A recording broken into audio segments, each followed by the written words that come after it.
Lindsay, you good?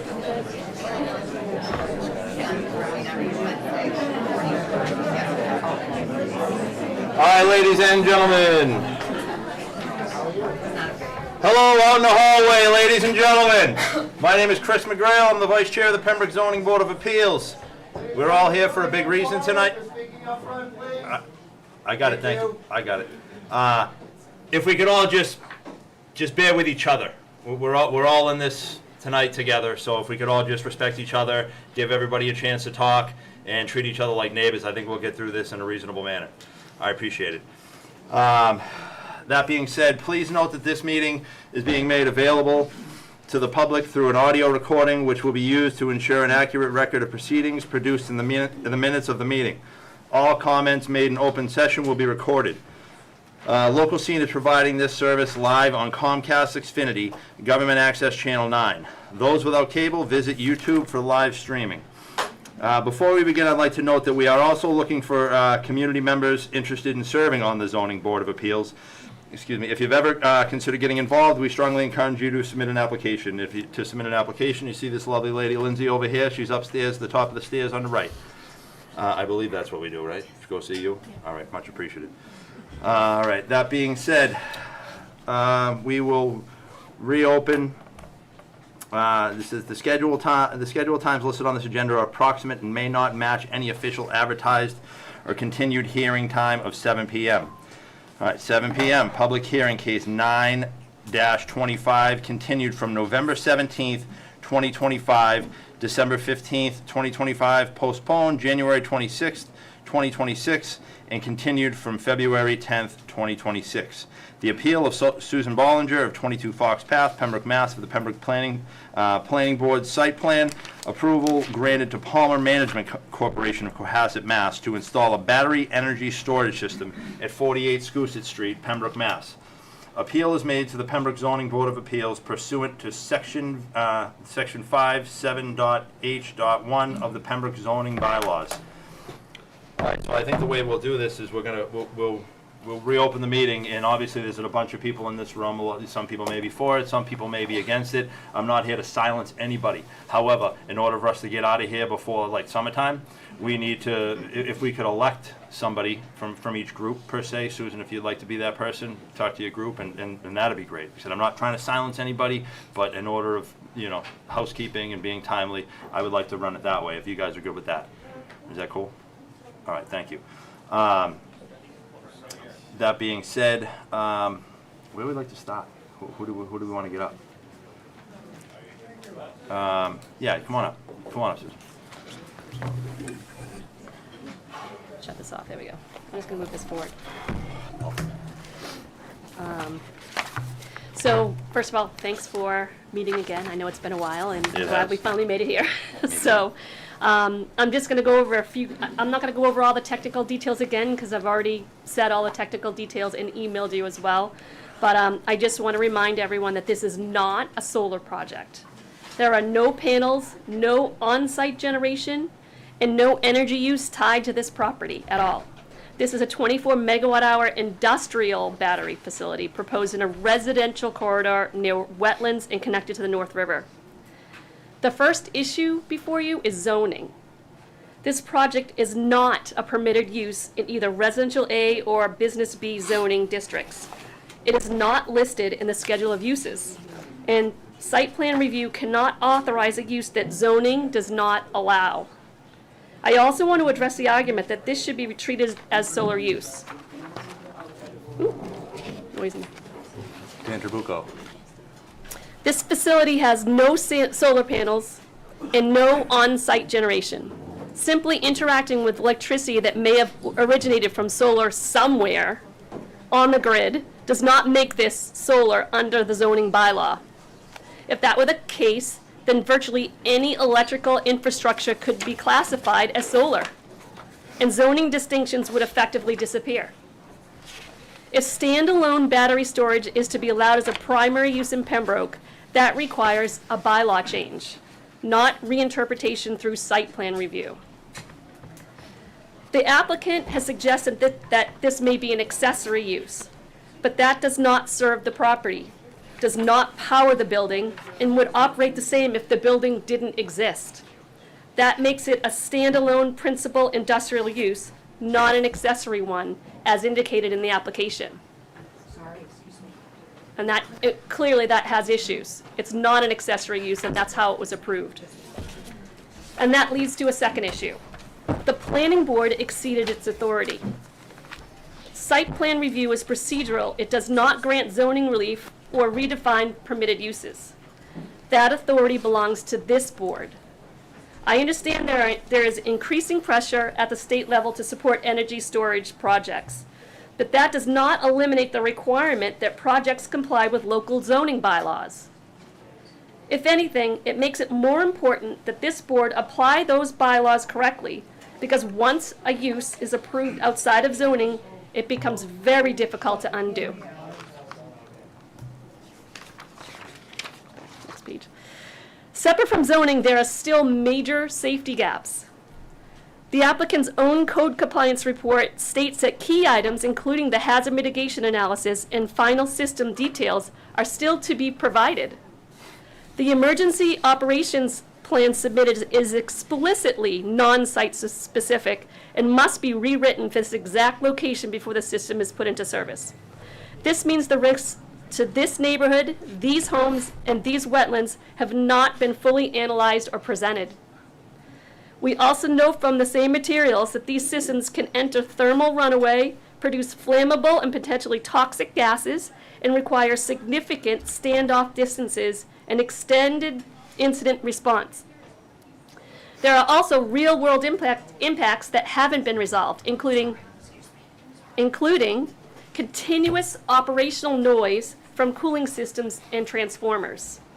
I don't know if you've ever taken a trip over to the BESS that we already have in Pembroke, and it's much smaller. It's like less than 2 megawatt hours, and it actually isn't an accessory use to solar panels.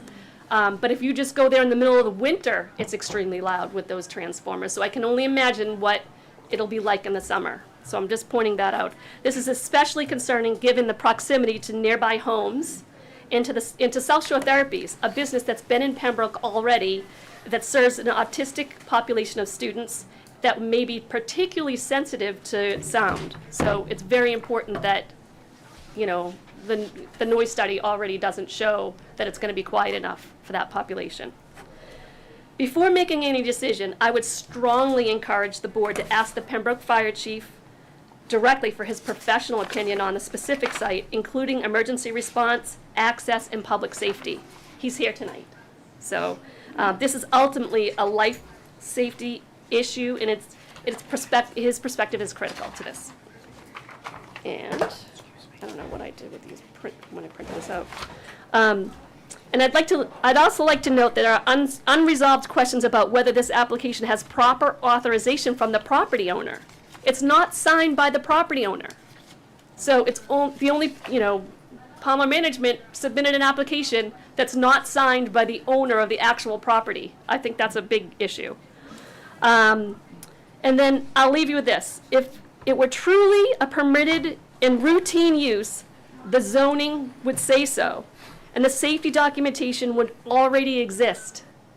So tonight I respectfully ask the board to either deny the project as a non-permitted use or require that site-specific safety documentation be completed, reviewed, and made public before any approval is granted. I mean, you really don't need to take a risk here tonight. So. Any of you guys have questions for Ms. Bollinger? You know you're going to be... Yeah, that's fine. That's trying to see for it. David, no? Not me, so no.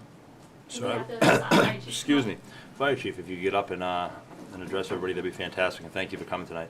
Sure. Jason Veras, I'm the fire chief. So, we looked at this project. We've met with their code compliance people. We have not seen a lot of site-specific things. But as we work through the process, we feel more and more that this is not the correct location for this, and we have significant safety concerns. We're not able to get 360-degree access around it in the event there was a fire. We have one access road up into the parking lot.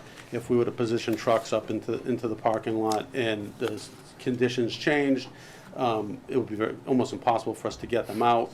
There's not enough distance for us to move emergency responders into a safe zone in that area. The parking lot's just not big enough.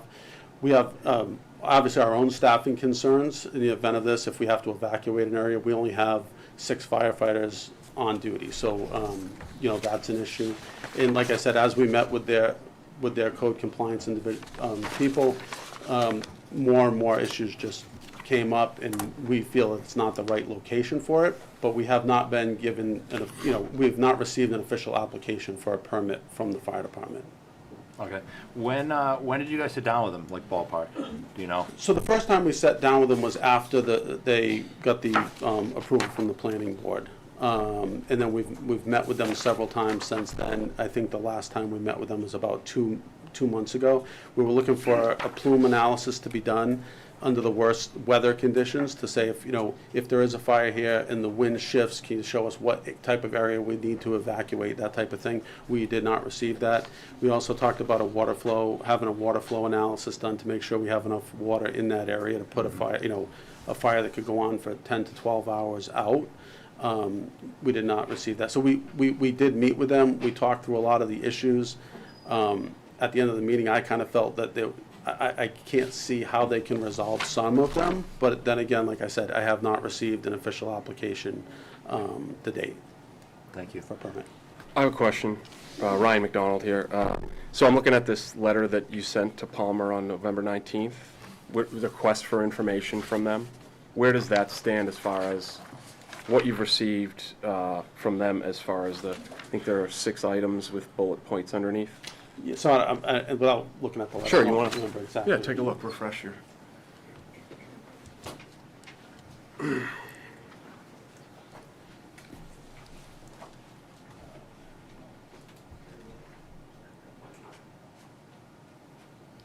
Yeah, so much of this stuff we have not received yet. Like I said, we received a lot of non-site specific plans. We specifically asked for, I believe, a water flow analysis and the plume study. We have not received those. Okay. Also. So your current opinion now is just based on what information you have to date? That's correct. The last time like I said, when I met with their code compliance people, we went through my list of concerns with that specific site. When we left that meeting, I felt, I didn't see that there was going to be any way to mitigate some of those concerns. Mm-hmm. And that was the last meeting we had. I think that was about 2 months ago.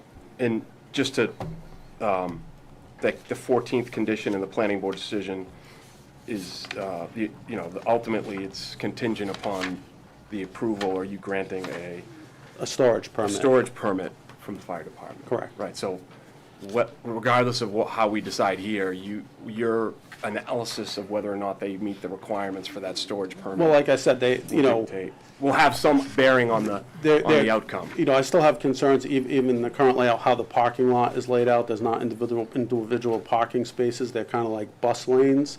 We can have over 700 people in the Knights of Columbus that we would need to evacuate in the case of a fire. There's multiple businesses around there. Mm-hmm. Depending on the condition of where the smoke shifts, we just don't have the personnel to do that. With that being said, it's also a major concern is that we can't put hose streams to cool off the other batteries.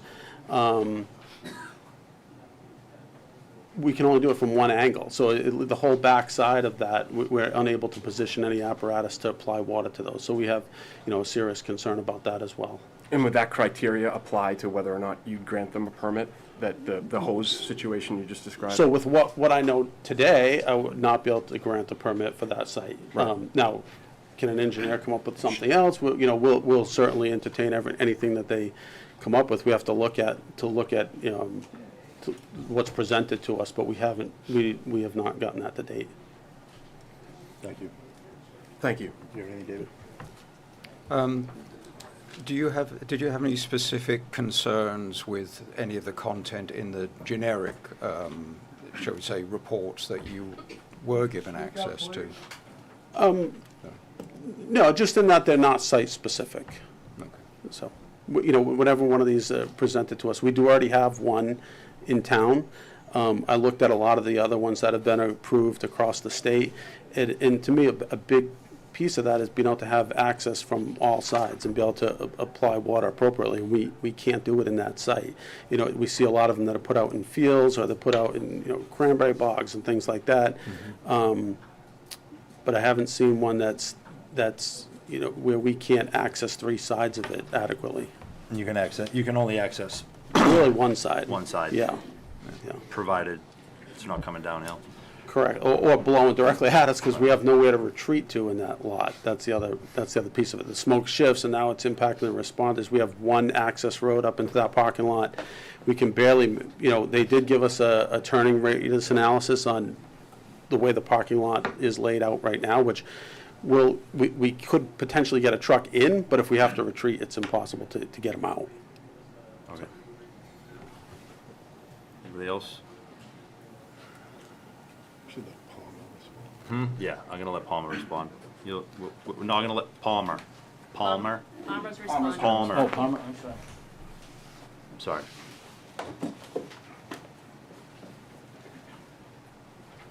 Good evening. Good evening. I'm Lindsay Dean Mayer, representing the project.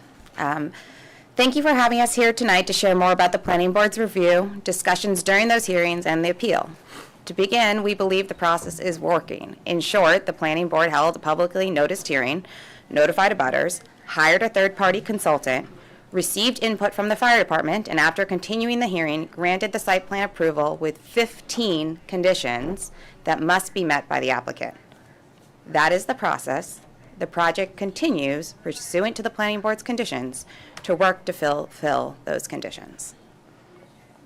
This process is now, after the fact, being subject to significant additional public scrutiny, despite having originally been a public process that was streamed online and available for viewing and open to participation in person. As included in the Planning Board's record of proceedings, notice was published twice in the Patriot Ledger, posted in the Town Hall, and sent to abutters within 300 feet. The same notice as required for all site plan reviews. The appellant, who is not an abutter and lives over 3 miles away as the crow flies, would not have received a direct letter from the town, but had the same access via the newspaper and town hall postings as other residents and for other projects. The initial appeal was relatively straightforward. The appeal questions whether or not a battery energy system can be permitted in Residence A or Business B.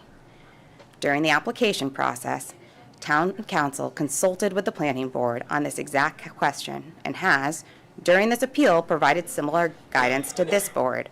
A battery energy system is permitted by right throughout the town. Both be contrary to the guidance provided by council and case law. Now that the appeal is being heard, the appellant has tried to throw anything that may stick at the project, expanding her complaint significantly from what was filed. She's asking the project to be reviewed as if the worst-case scenario is the normal operating procedure. If the Planning and Appeal Board accepts a worst-case scenario approach for this project, that argument could be used in future cases, and nothing could ever be built in Pembroke again. In addition, she's ignoring the history of lithium-ion batteries in the Commonwealth and today in Pembroke itself.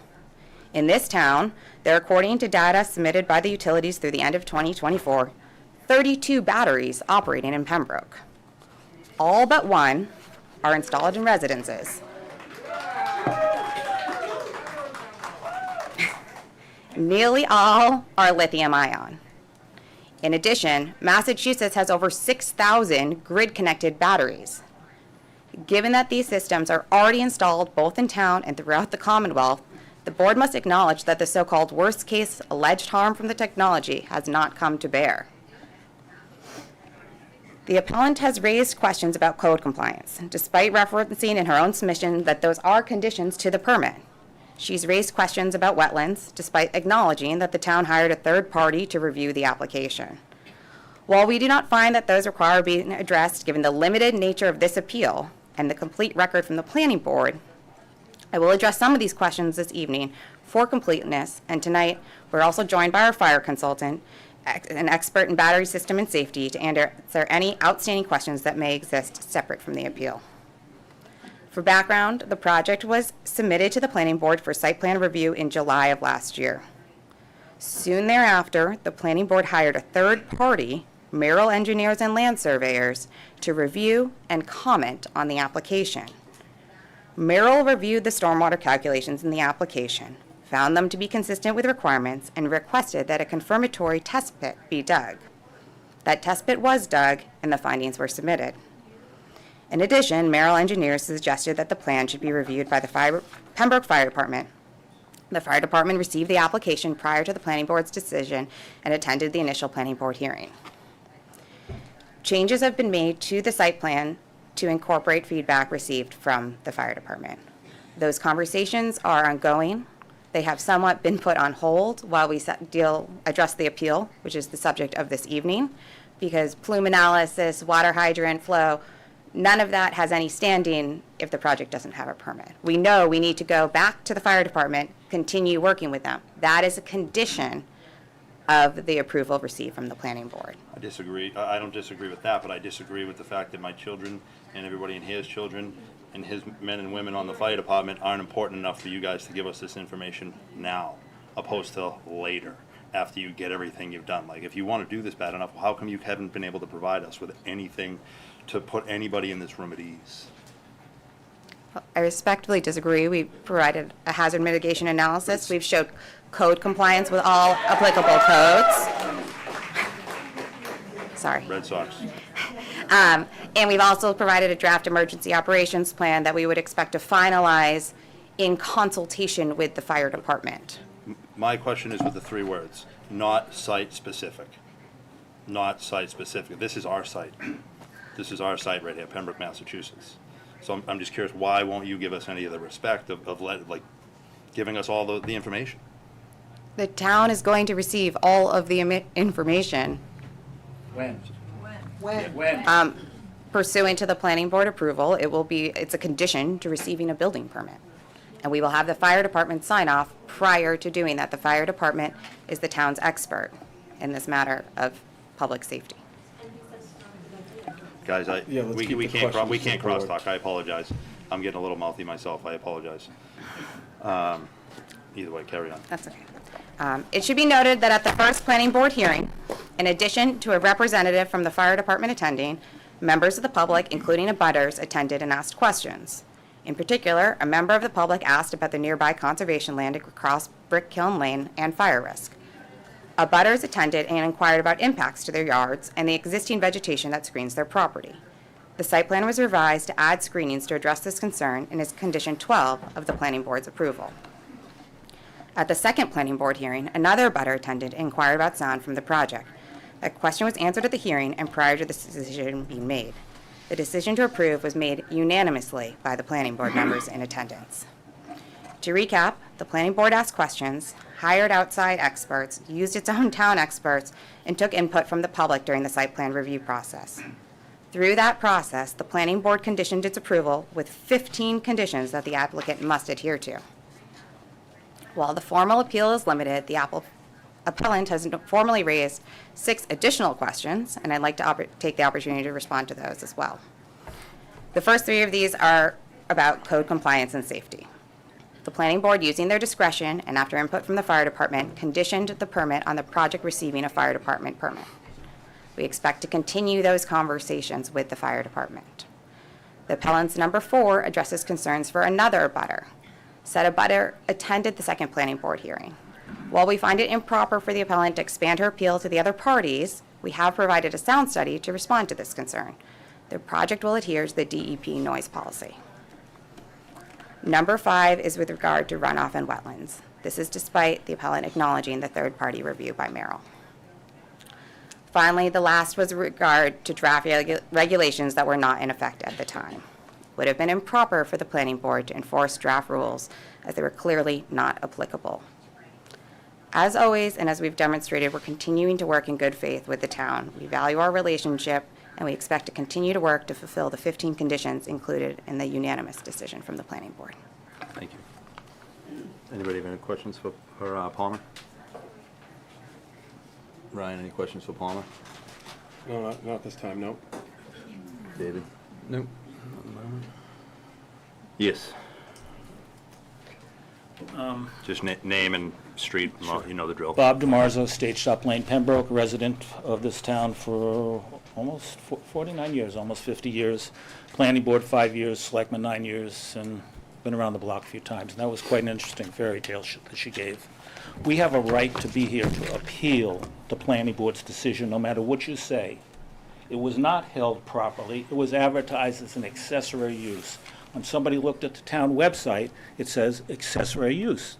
It's not an accessory use. We all know that. You know it's not an accessory use. So it was flawed from that point on. Testimony was erroneous, to say the least. Dan Taylor, just before it was approved, who had left the meeting when people were talking, came back and meeting, Dan Taylor, planning board member, says, oh, the planning board has signed off on this. I said, oh, it's signed off.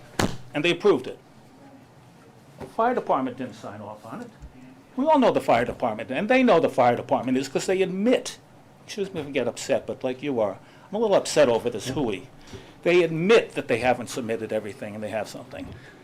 Lindsay Meyer said that they are designed, tell me if I'm wrong in the quote, to put themselves out, the fire out, even in the worst case scenario.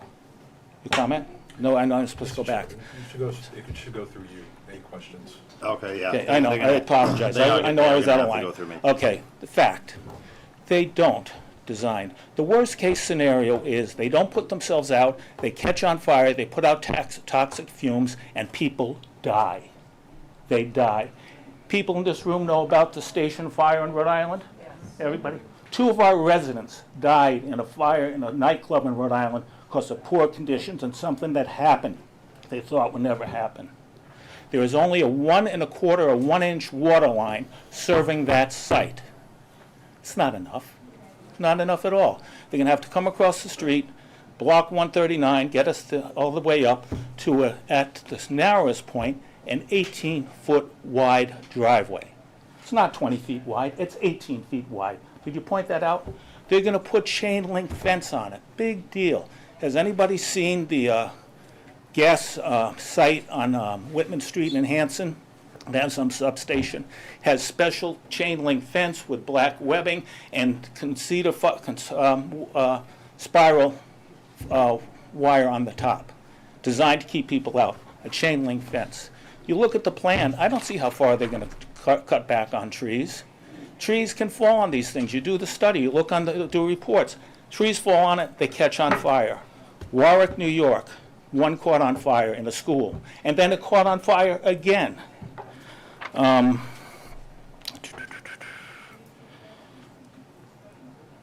Is this a good plan? No. I think Cardinal Cushing is somewhat innocent on this. They came to them, said, oh, it sounds pretty good. You know, we're going to get $6,000 a month. Nobody really in Cardinal Cushing knows what's going on. I've talked to the Grand Master and Danny Sullivan, who's one of the founders. They don't know what's going on, except they're going to get $6,000. Not as a lease, though, as a stipend. Not as a lease, as a stipend. And Judy Parks, who's a nonprofit, can explain better. But there's there's no taxation on it. It doesn't change. They should be paying lease money and taxation on it. So we got a little scam going here.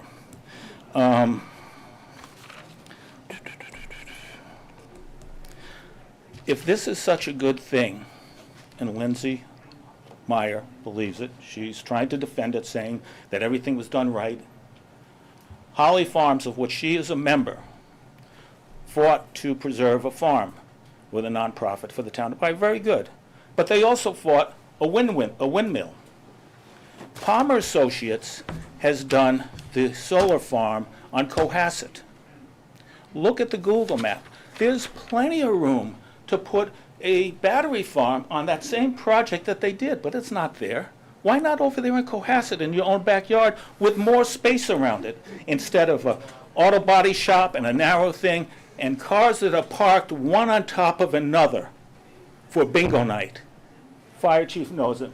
A bingo night, they're not going to get anything in there. They park everywhere. This plan should be sent back, in my opinion, to the planning board where we can get more information and more detail, and maybe Palmer Associations will just say, you know, it is dangerous, it is wrong, it's the wrong site, They can put their head on the pillow and say, nobody's going to die there because we didn't put it in a bad spot. It made sense. The tax angles are good. They're going to make their profit flipping it and so on. Knights think they have some money, but in the end result, it's not a good project and it's not safe. And no matter what the town council says, it's not by right if it's not safe. Thank you, Mr. Razzo.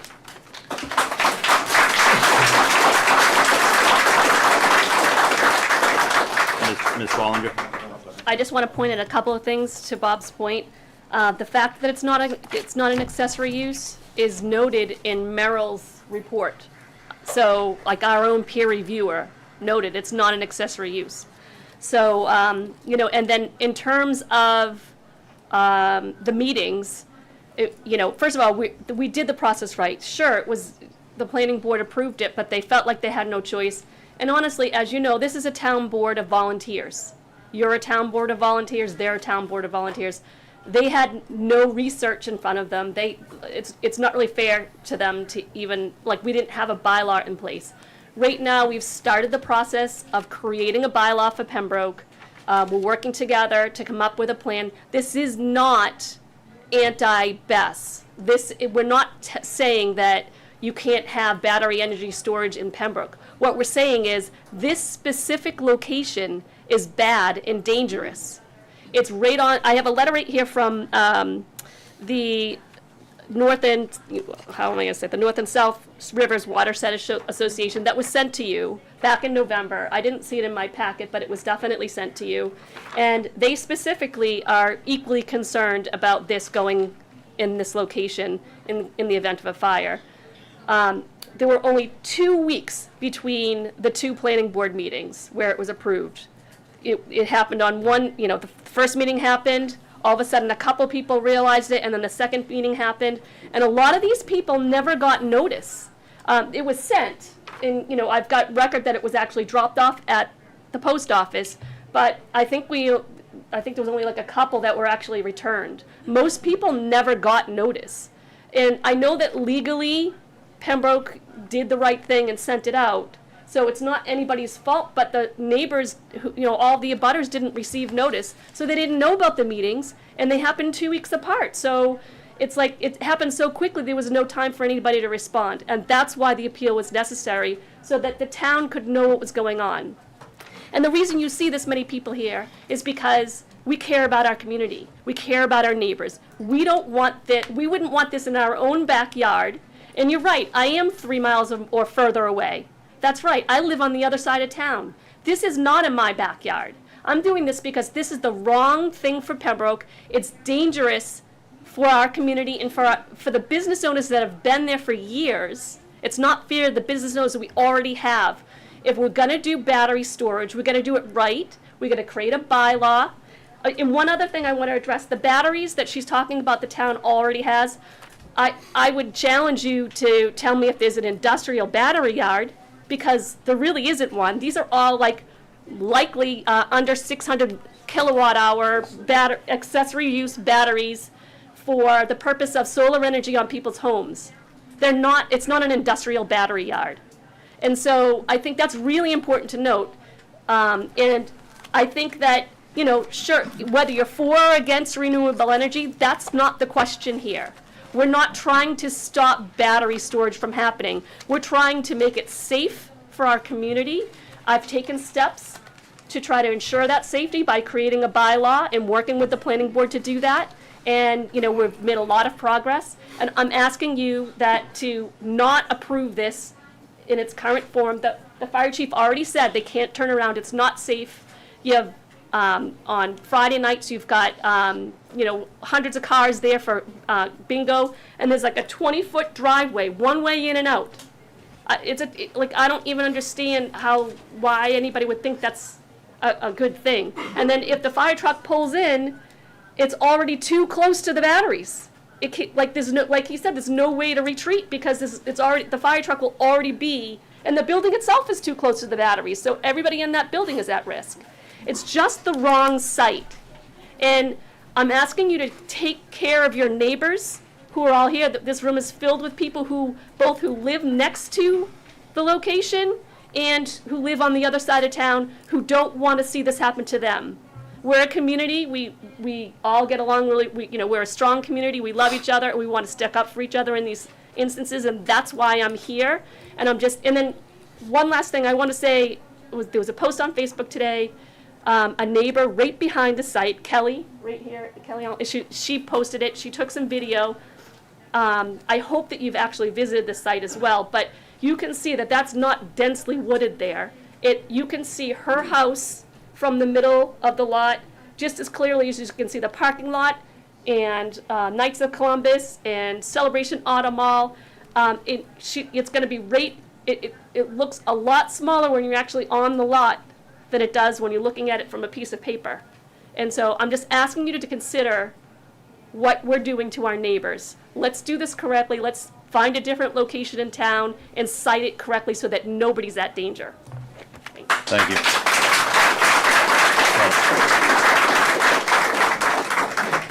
Paris Paulinger, 22 Fox Path. Respectfully, Attorney Weisheit, I think I recall at the last meeting you had mentioned that the decision that was made for the case law on this in Duxbury, the judge gave an opinion that it might have been different if there were safety concerns. That's what I recall from that meeting. What I heard here tonight is that there are safety concerns. Thank you. Anybody from the board have any questions for the applicant or for Ms. Ballinger or for Palmer? Yeah. Yeah, you can ask questions. If you could come up, just for the microphone. Thank you. I had a question about the technology you're using for this proposed installation. Are you using the safest possible format, or if that's the right word, of the battery system in this proposal? So the proposal is for a lithium-ion battery. We've proposed a Tesla battery, and it meets all applicable fire codes, safety standards, state codes. Those codes evolve on a regular basis.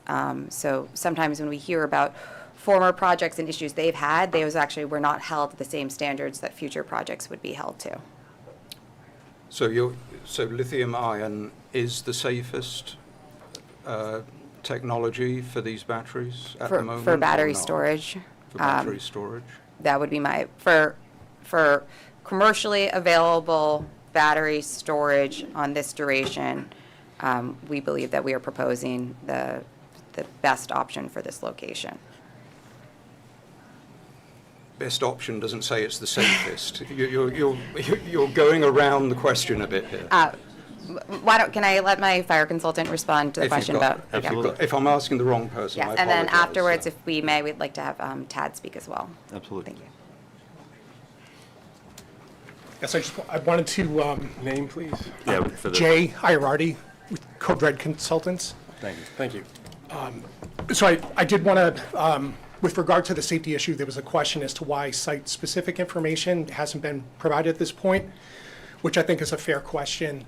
I will say, as fire and life safety consultants, when we're involved in commercial projects, those projects clear the zoning and planning board approval to make sure that it's in allowed use.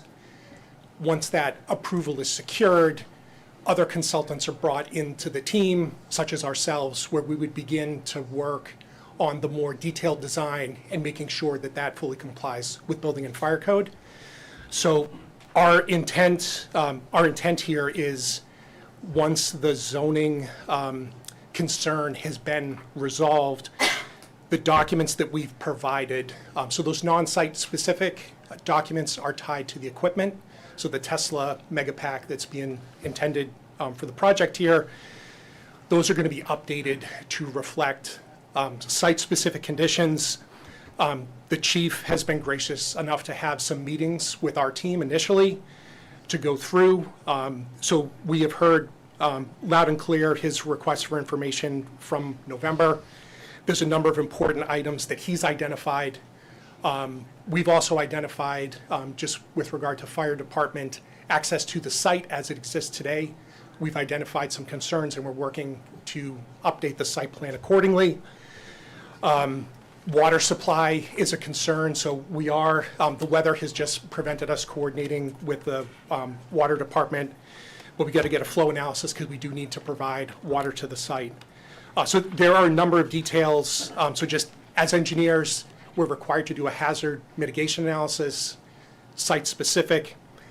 And there was mention we are developing a site-specific emergency response plan. And again, all of these things we're going to continue to coordinate with the chief once we clear through zoning. But those are things that we're well aware of, and our team is going to work in partnership with the fire department to resolve all those. And again, that will be part of the fire code permit that we're going to need to provide. Our team, we're aware Massachusetts is about to update our fire code. We're expecting that to take place in July. So at that point, we're going to move from the 2023 edition of NFPA 855 to the current version 2026. So we've already been beginning to update our documents to reflect those requirements. And again, when it comes time for us, if and when it's time for us to apply for the fire permit, we'll have all those details worked out in coordination with the fire department. Is that good for you?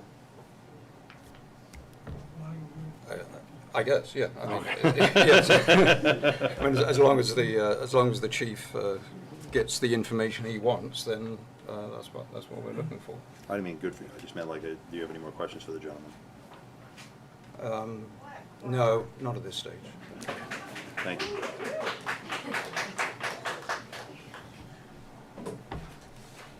Yeah, come on up, please. Just identify yourself. My name's Pam Knight, 66 Brick Kiln Lane. I just want to make sure everyone understands that an accessory use is by right. Everyone is allowed to do this, but it's for that property alone and not for outsourcing. And if you're going to do that, they need a variance. And when this planning board approved it, they did not have a variance.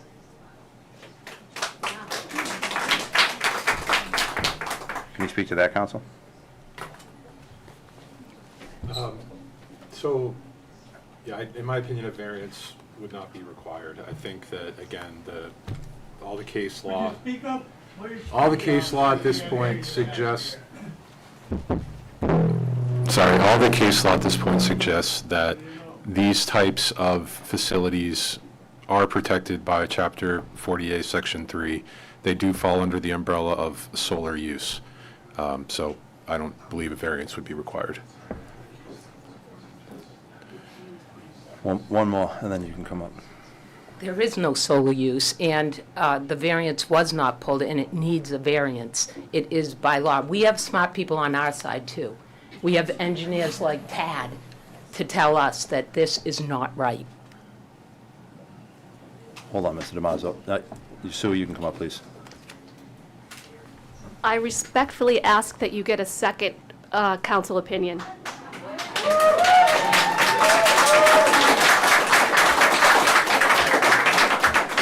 One more, Mr. DiMaggio. Come on up, one more. Oh, this gentleman in the back hasn't spoken yet. Let him speak. Greetings. Mark Jackson, 44 Juniper Lane, Pembroke. Recently retired. Prior to that, I worked for 33 years for Factory Mutual, who has a loss prevention data sheet on these types of systems. My clients, we provide property insurance coverage for these types of situations and develop, based on engineering and research and fire testing, guidance on design, operation, maintenance, etc. Chief, you're probably familiar with who we are and what we do. Sprinklers in this building are probably FM approved, as is the fire pump. To your point on concerns about water supply and whatnot, for example, for a site like this, for a facility like this, we would recommend a sprinkler protection density of 0.3 gallons per minute and 250 gallons per minute for hose streams. Guidance that is in this loss prevention data sheet that I would recommend that the board get familiar with. Anyone else, check it out. It's there, free online. provide you with some good information on the real risks, because we are introducing a fire hazard here into our community. Have anyone seen the Moss Landing fire in California? Large scale, but the hazard is the same. The hazard is the same. Sprinkler protection is going to protect the building. It's not going to put the fire out. You go to FM's main website, you can see the YouTube channel, you can see the actual fire testing that Factory Mutual has done on these batteries specifically. They're going to burn. They're going to have to be evacuated. There's not much we can do about it. Thank you, sir. Do you want to come up? Was it Toby? There was a Toby that wanted to come up on your end. Tad? Tad? I thought you said Toby. My apologies. Sorry, it happens all the time. Come on up.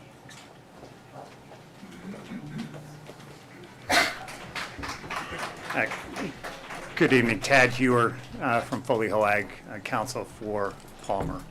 I want to make a couple of legal points. I think Mr. Weisheit is likely to agree with me on these, just so we have context. And I understand that there's a lot of emotion about these. Also speak louder, we can't hear you. I'll try. I'm a bit too tall for the microphone, I think. Oh, I can just talk? Yeah. Oh, this is great. I'm good at that. So a couple of points to make, just to set the context. The first is that we go based on what the appeal to the board is. We don't do free-ranging appeals in Massachusetts or anywhere else. The appeal here was that the BESS is not a permitted principal use in the Res A or Business B districts under Section 4, and is not a solar voltaic installation under Section 5.12. That's what the board has before it tonight, that request. We've heard a lot about fire issues. I don't think anyone is saying that fire issues are unimportant. Indeed, the planning board thought they were. It added that as condition 14. And regardless of what happens, that permit has to issue before anything gets built. And we've had those discussions, they've started. The fire chief has said he has some questions, maybe some concerns, but the permit hasn't been applied for because, as we just noted, you don't go applying for your permits until you know whether you can actually use the site for that. Once the site use is allowed and determined, then you go to the fire department, and that is going to happen. Same way that if you go and build a house, you may need a building permit, a gas permit, a Concom permit, an electrical permit.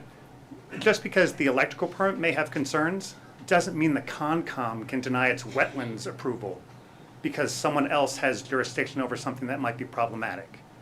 We've all got to stay within our lanes, and the fire department has got a big lane that it knows it has and which it's prepared to fill. And if Palmer doesn't comply with the things that the fire department wants to see, the project won't happen. But that's not for the planning board to determine or for the zoning board to determine on an appeal. The other point on that is that you actually need to have, if you're going to raise that issue with the concern about the planning board, that has to be in your appeal. Otherwise, no one knows what they're responding to. The issue here is whether it's an allowed use or not at this location. And on that point, I would echo what Mr. Weisheit just said, which is the opinion of, I think, everyone who does solar law in Massachusetts, regardless of whether you like it or don't like it. And there are numerous opinions. But this is a solar energy system as is defined in state law. State law is Chapter 40A, Section 3, and then Paragraph 9 is the exemption. And those are the things that the state has said, we're going to say that these are allowed regardless of whether a local bylaw says they won't be. We're familiar with a lot of them, schools, churches, daycares, things that you would normally say we'd be able to zone. The state has said, we're going to put some restrictions on that. Why are we here then? That's an excellent question. Like, I don't know, if we don't have anything to say, I don't understand why I'm here. You're here because someone has filed an appeal to you. No, I get it, but you know what I'm saying. You know 100% what I'm saying. There's nothing I can do, then why am I here? It's ridiculous. I mean, that's almost a question for your It's not, counsel. it's I not think even we're a in question. agreement. It was a redundant question. It was more of a statement. It's just the state jamming stuff down our throat. I apologize. I just don't like it. And I'm not saying I would disagree with you. I've sat on zoning boards myself. And sometimes, you're right, you sit there and you say, I don't like the state telling me what I have to do. Why is that true? That's an issue for the legislature, not for an applicant who's trying to follow the rules that are set out by the state and figuring out what they're allowed and not allowed to do. So I can sympathize, but I think at the end of the day, the question is it something that the state has said is an allowed solar use that can't be unreasonably restricted? And here, the town has said it's a site plan approval, right? And there is, you're well aware, there are 3 different general types of zoning relief. There's a variance, there's special permit, and there's site plan approval. And under state law, site plan approval is the most limited of those. Under state law, thank you, the statute, the state law says, and this is a appeals court case, so it's precedential, we all have to abide by whether we like it or not. You inquire as to whether the language of the bylaw can be protected to a degree consistent with the reasonable use of the site for the use permitted. And the leading case, YD Dugout, says that this language imposes a regulation of the use rather than its prohibition. Site plan approval is for imposing reasonable conditions after a thoughtful review of the process. And that's what the planning board did here. They had 2 meetings, they heard public comment, they imposed 15 different conditions, including the fire condition, and they said, with all these conditions, we have a site plan approval that we're allowed to approve, and that's what we've done.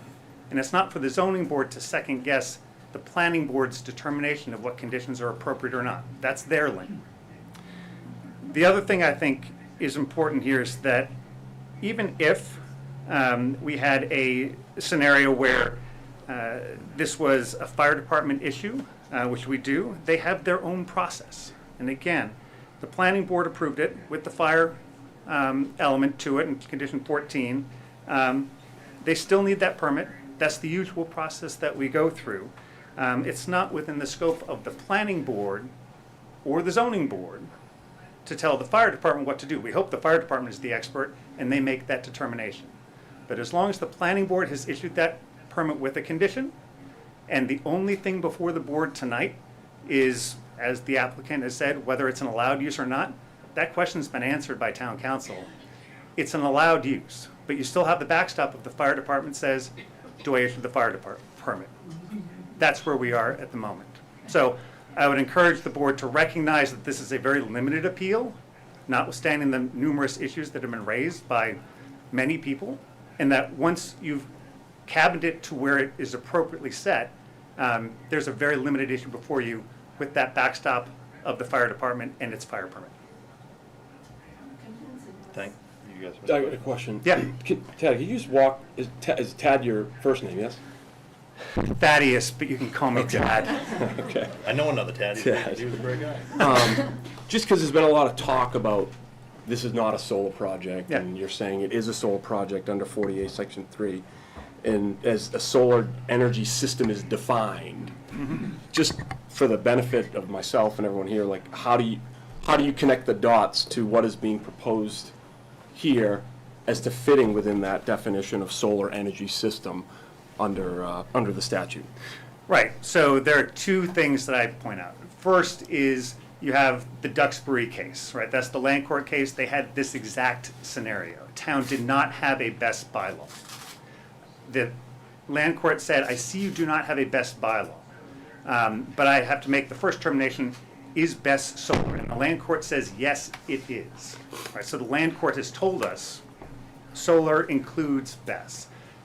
It includes it, I think, if you look at the land court's decision, because they're saying you have, let's go back to what a BESS is. A BESS stores energy that can't be, that would otherwise get lost, right? So you have a gas plant puts out its energy, you can turn it on or off whenever you want. If it goes through the wires and there's no taker, it disappears, right? You can't store it anywhere, it just goes into thin air. Fine for a gas plant that you can turn on or off with a switch. For intermittent renewable resources, solar, wind, predominantly, you can't turn them on or off, obviously. You may need solar at night, the power, but the sun obviously isn't shining. So you need a way to store it. Otherwise, it gets generated at noon, it gets lost an hour later, there's nothing available. The storage system is designed to be that backup. And both the land court and the attorney general, because the attorney general has to approve all solar bylaws, right? They have to approve all bylaws, zoning bylaws.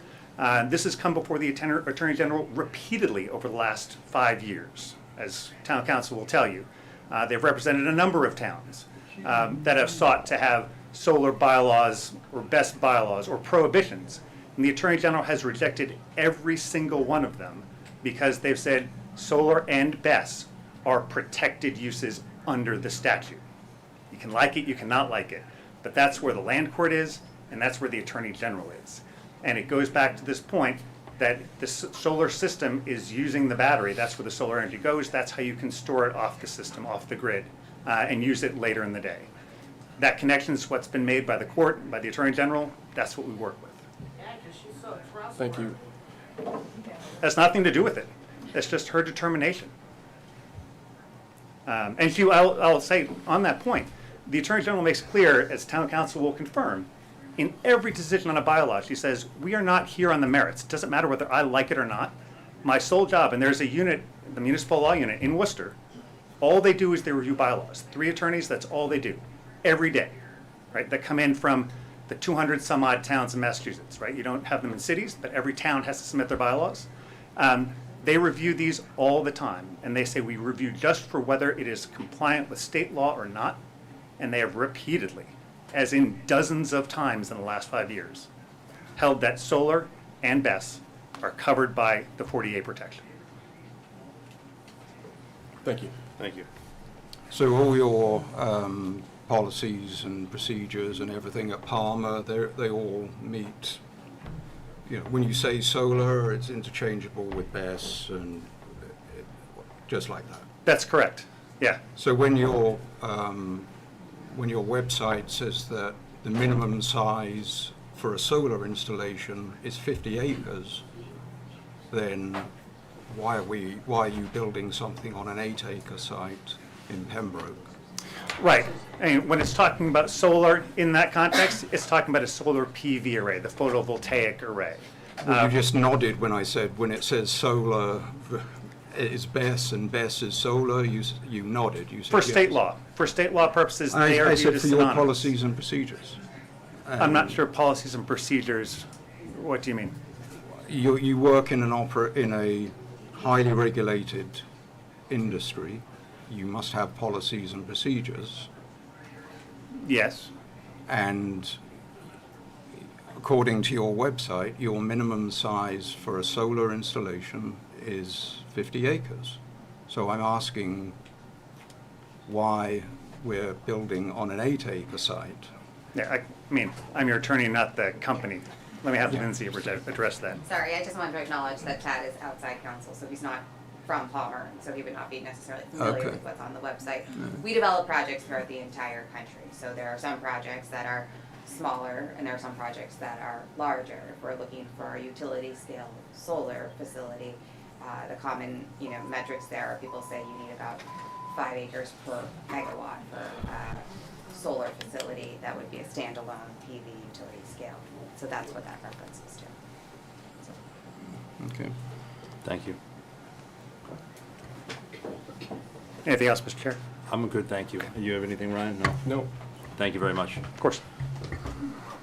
Yep. Then we gotta get moving. Hi, my name's Dawn Picciarelli. I'm in a butter, actually. I'm on 39 Shipyard Lane. I didn't have notice of the original concerns here. It may just have been that I wasn't paying attention, but it was a very short period of time. One thing I'd like to point out is I'm also an attorney in Boston. I don't do a lot of this type of work, but just from an appeal perspective, there's always an ability for the Zoning Board of Appeals, or any board for that matter, to reverse on an appeal because of an error. So it can be an error of law, it can be a factual error. It can be additional facts that are determined. And, here I'm hearing, and I don't know a great deal about all of the details because I'm sort of new to coming to bat on this, feel very strongly about it the more I've been reading about it. But it seems to me that there were some representations in the initial application to the Zoning Board of Appeal that aren't exactly correct. this isn't an accessory battery. That is potentially an error, a reversible error on appeal. It's something that the zoning board can certainly consider. There are other considerations that are safety considerations that certainly can be considered because there are additional factual information that could be considered an error in making the original determination. So, to say that this appeal is extremely limited and that the boards are limited in their determination isn't exactly accurate, particularly when there's additional information that has been provided. There were misrepresentations potentially made. We're looking at a different situation now. The board can certainly consider all the new facts, all the information. And, there's some unknowns. For example, I would need to review the case law myself to see how clearly, a battery of this size and capacity is considered solar. I know it's a type of energy that would be consistent with solar panels and energy, but it's a very different situation. And so I'd be curious to review the common law on that in Massachusetts. I certainly haven't done it. But there are many issues to consider. There are certainly things that can be considered in terms of an allowance of an appeal or a denial of an appeal based on an error of law, additional information, and that would be the basis for it. So I don't think you're as limited as has been said. Thank you. Thank you.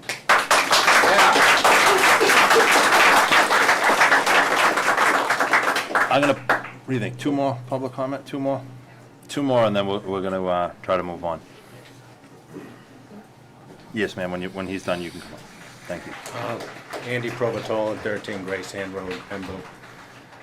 I'm grateful for the awareness that people have brought out, for this. It seemed to be kind of pushed in with the lack of awareness. I was in the solar energy field. I've been in the environmental field for 30 plus years.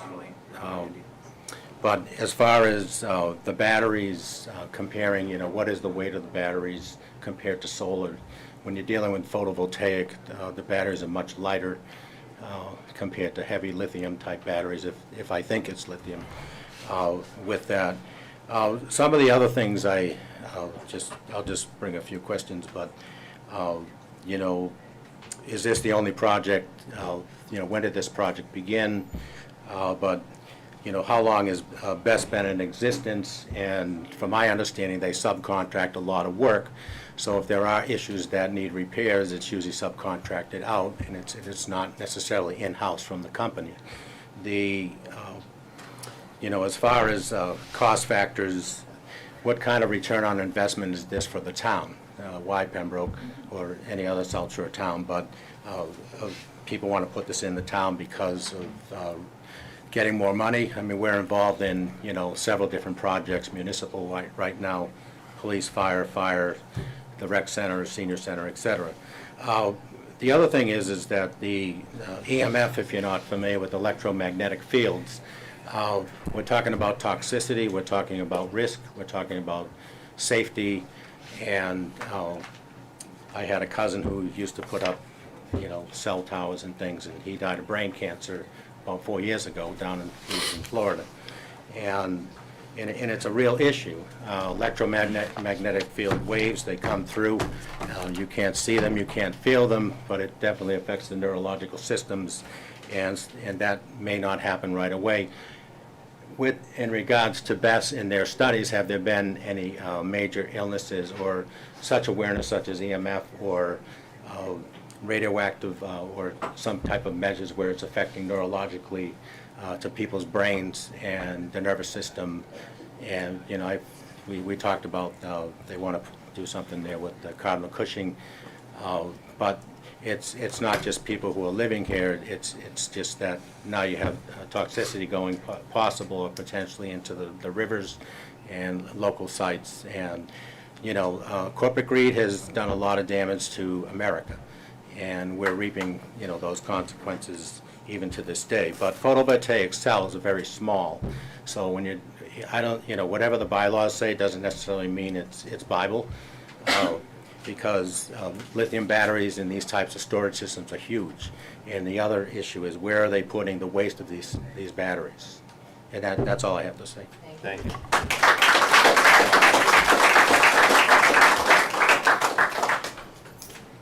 Hi, good evening. My name is Judy Parks. I live at 69 Brick Kiln Lane, and I sat on this board for 20 years and chaired it for 10. So I'm, aware of what we're dealing with this evening. But I want to talk a little bit about the actual site plan approval process, because as my understanding, again, when the notices went out, it went out as an accessory use. And my question is, why was there not a complete site plan review of the site? Because some of the questions that are coming up today, even from the fire department around access, the roadway, the parking, all those things, were site plans that were approved, if there even was site plan when the Knights of Columbus was put in place there, that should have been reviewed in this process. Because this is a commercial use on a nonprofit piece of property. And there needs to be some, I guess there's some either lease or something that defines their use and how they interact with the condominium structure that currently exists there on that property. But the thing that concerns me, again, I live on Brick Kiln Lane, which, is a dead-end street, but also the driveway and the access and the use of that particular lot right now, when you add a commercial, industrial type use like this, was never really reviewed by the planning board. And what really upset me more than anything in reading the planning board decision was the waiver of the traffic study.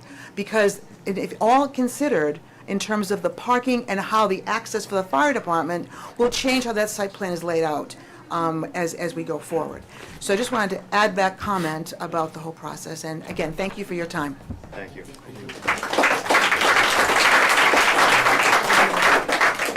You guys have any questions for anybody before maybe we close for deliberation? I don't have any further questions. Once we Can I close. just say one more thing? Yes. Yes. Just one more thing. I just want to say, if you could, this is such an important decision. You can see this room is filled, it's standing room only, there's people spilled out into the hallways. This is really important to our town, and we want you to fight for us. And so we're asking you respectfully, send it back to the planning board so that they can do things correctly, and ask them to come up with site-specific information before they approve the site plan, so that we know it's safe for the community. We're asking you to stand up, we got a whole community of people here are begging you.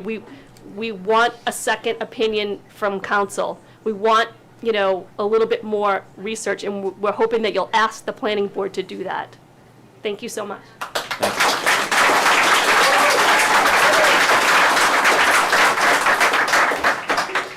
Any questions for anybody? No. Once we close for deliberation, we can't welcome anybody back up. We can't ask them what their birthday is or anything like. Just nothing. I'm good. All right. Motion to close public comment and move to deliberation. Second. Okay. Public comment is now closed. Okay, well, Did I do it wrong? Need a vote there. Oh, I thought it was just, all those in favor? Aye. Aye. Okay. Public comment is now closed. Apologize. What do you got? A whole bunch of notes. No, I'm a note taker. I like it. Alex, you could just set the table again for what our statutory duty is with respect to this type of thing. I know a lot's been talked about it, but, the standard, what's the standard that we're operating under and what is, a lot's been talked, but what is, to the point, from your opinion, as what's before us right now, and as far as the issue and what the statutory duty is for this board right here? Yeah, so at this point, this board is acting in a sort of quasi-judicial capacity. So it is a de novo appeal in a sense, but What's a you de are, novo appeal? it means, you can listen to, new evidence if there is any, but the real thing that you need to be concerned with is whether or not there were errors of law that were committed by the planning board. So unless you are convinced that the planning board made a significant error, then you're bound to uphold their decision. And a lot's been said about use, accessory use, in it with respect to that. so if you could just address, because obviously that's a legal whether something's a use or not is a legal conclusion? Right. So, I think the use itself, what's clear, in my opinion, is that the use itself, based on all case law that I'm aware of to date, as well as the Attorney General's decisions that council referenced in terms of reviewing bylaws dealing with BES. At this point, all that law supports a conclusion that this type of project is subject to the protections of 48.3. So it is covered under that solar umbrella. Now, there is a carve-out from that protection for projects where there is a substantial life safety concern. Whether or not the conditions that were imposed by the planning board were adequate to protect against those concerns, I think that's something for you guys to consider. So if we had anything to stand on, it would be the safety matter and to potentially argue the validity of the accessory use. And I'm going to compound that question with saying an accessory use is generally, I have to live in the building, right? So say I have a house and behind the house I want to put a mechanic shop, for lack of better things. I have to live in said house to use it as an accessory. In this aspect, allegedly there's no lease, it's a stipend, like I said, allegedly. Is there some more weight to that to carry in if we were to go fight the fight?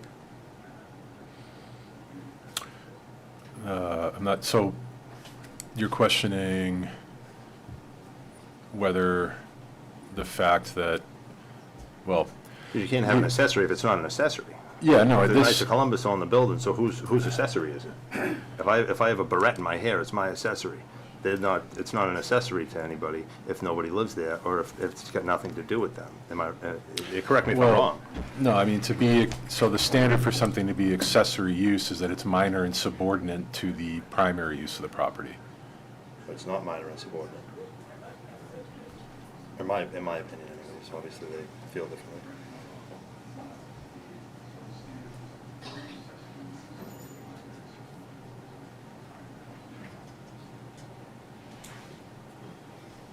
Anything over there?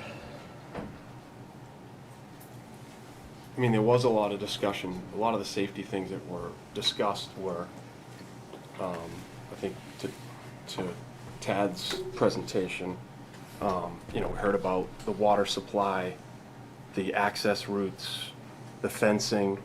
One thing that just sitting here, as I looked at all the information that the fire department had requested, putting aside the issue of whether they should have provided it by now, and the business explanation as to we don't invest or engage professionals to do all this stuff until we know we have, a permit in hand to proceed, right? Like you're not buying inventory before you build a house that you don't have a permit for, you know what I mean?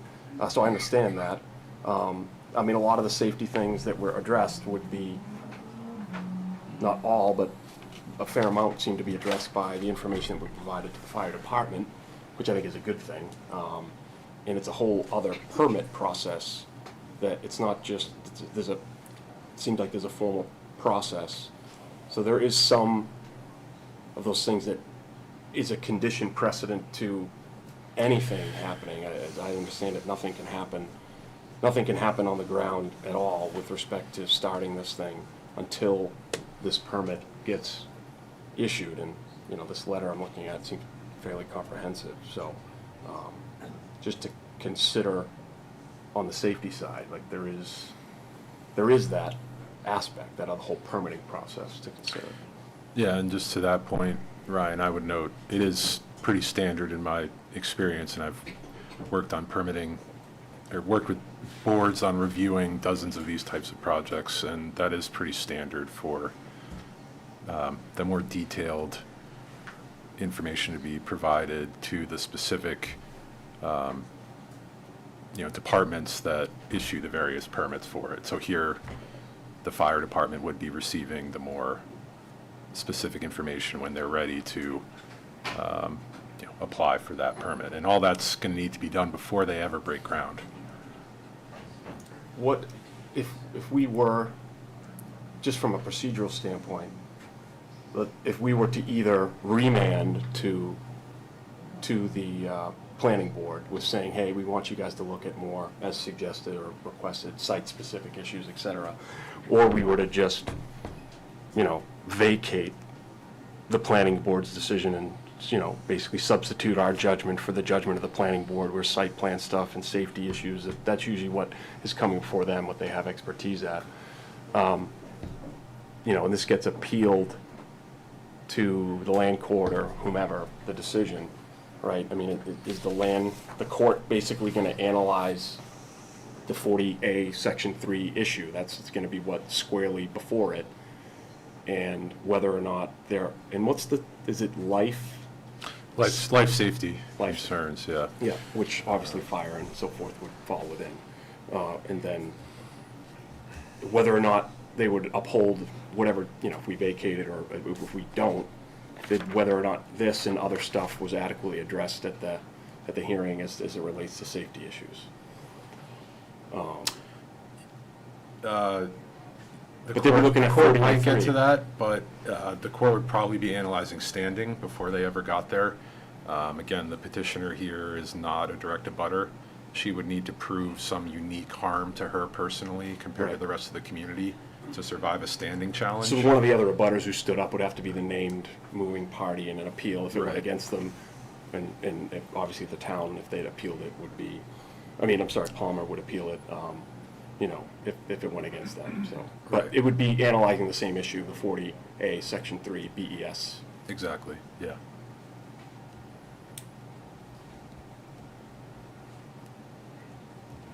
So really, I think what's before us are the 15 conditions set forth by the planning board sufficient to mitigate the life safety issues that, in connection with the site plan approval? I think that's right. Do we have any grounds to amend their list of 15? You do if there's a factual basis to do so. Well, and I understand the business aspect of it, I do. As far as the way they don't want to go dump money into something that may not even happen, but by the way, the sounds of it, and everybody, land court and here, there, and Section 48, whatever, they're gonna get realistically what they want. But why can't we ask them to provide something ahead of time? As far as like, if you're gonna have to do it anyways, why don't you just give us the fire information and work better with our fire department? I don't understand that. I do understand it, but it seems to me like it's an easy thing to do. And I'm pretty sure that the well's plenty deep to give us that information. That's an assumption, but.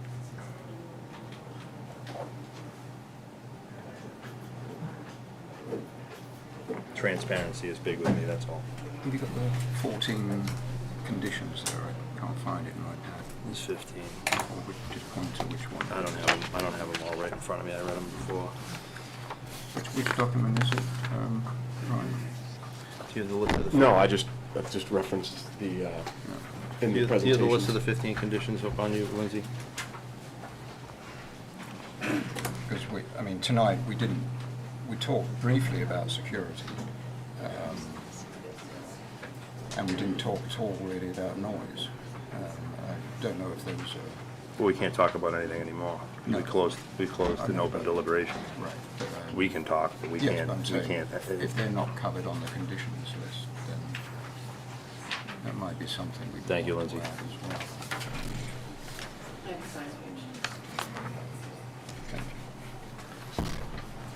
Realistically, my only question is, what did you say, was in number 14 for the fire, was can we move that up to more of more now, opposed to like waiting?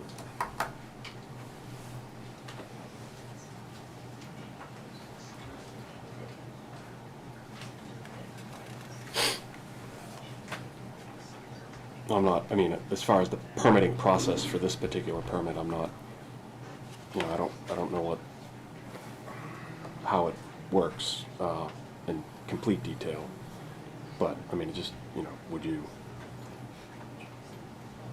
Well, I think what you're trying to say is, more transparency at a hearing. At an early age. Right. I'm not saying it's gonna make anybody in this room feel any better necessarily, but it might make it a little bit better.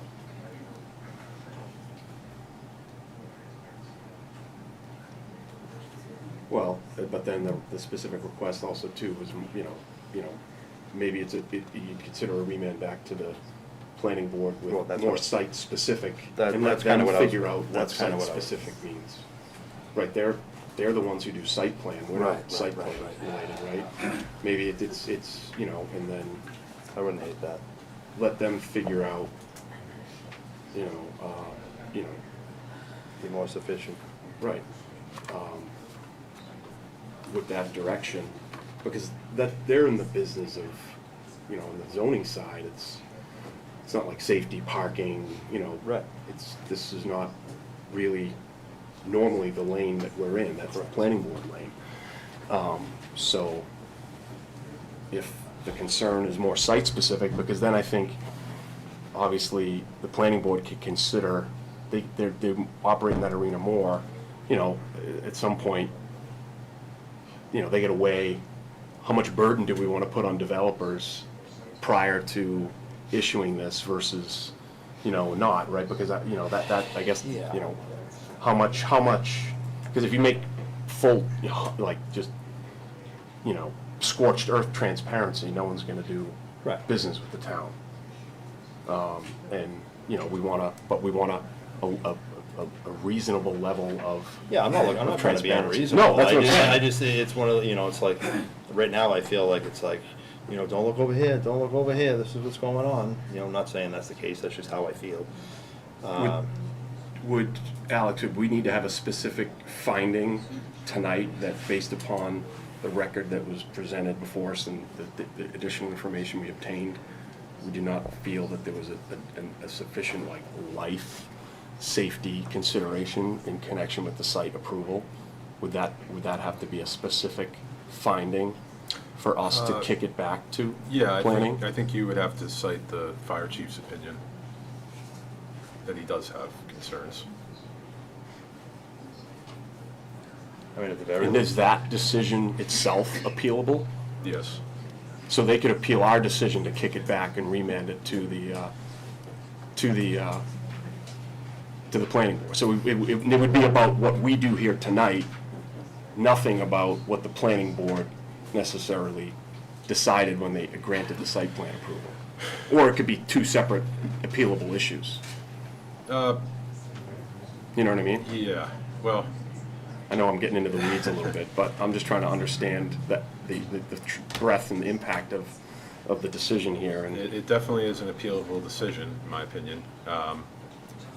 I think again, the preliminary issue would be standing. Mhm.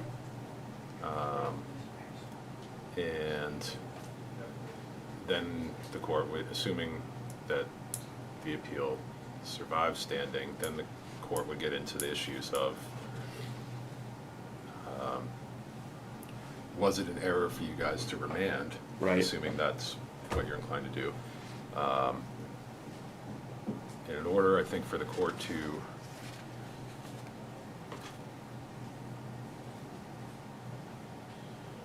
I think the court would need to be convinced that there was a reasonable basis for you to express concern about life safety. So again, I think it would be important to rely on the fire chief's testimony tonight. Let's say we remand and the planning board decides in favor of Palmer again. Do they have another appeal back to us of the zoning board, the planning board's new decision? Yes. Can we make a condition that That's a right they have under the bylaw. we can't have them say, don't come back to us?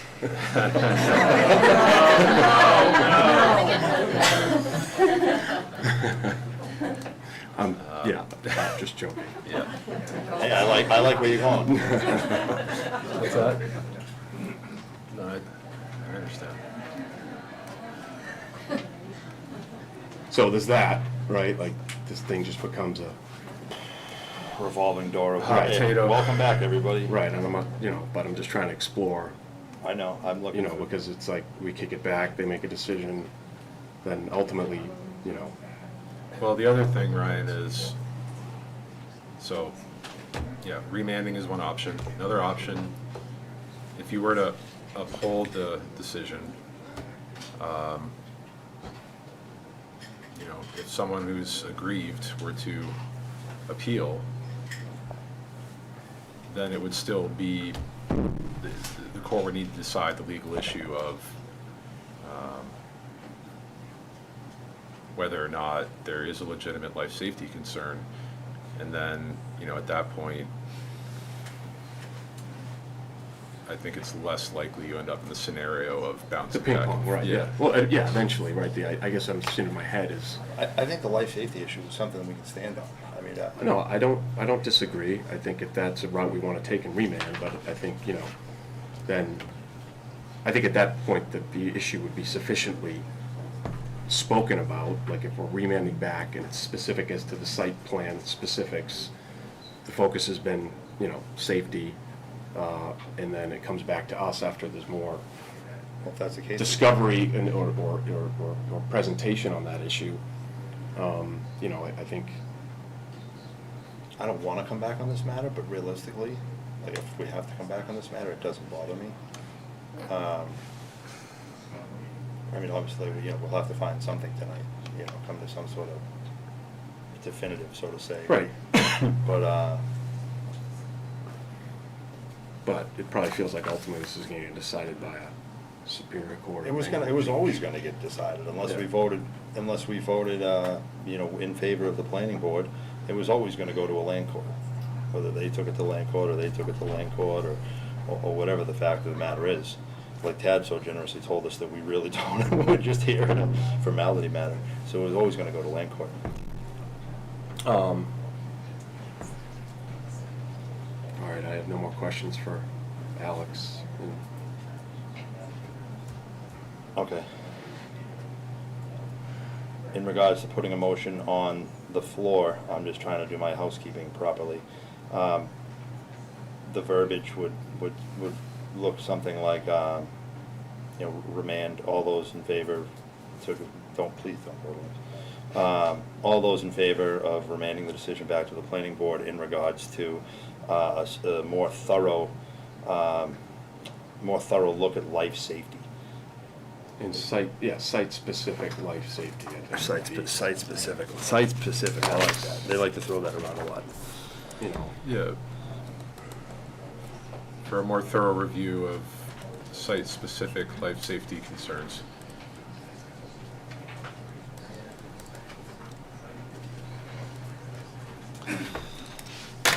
Anything else before I David, anything? open my mouth? All right, I would look to put a motion on the floor to remand this decision of the planning board, Pembroke, Massachusetts. Hold on, I need, for case number 9-25, postponed a bunch of times for the planning board site approval granted Palmer Management Corporation of Cohasset to install a battery energy storage system at 48 Massachusetts Street, Pembroke, Mass. Appeal is made to Pembroke Zoning Board of Appeals pursuant to section V7H1 of the Pembroke zoning bylaws. I vote to remand the decision to the planning board for a more thorough, site-specific life safety concerns. Can I get a second? Second. All those in favor? Aye. Aye.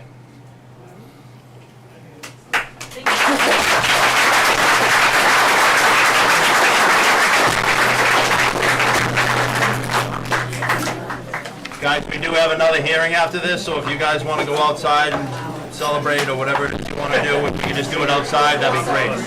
Huh? Yeah, you know, we woke up this morning, we got that going on.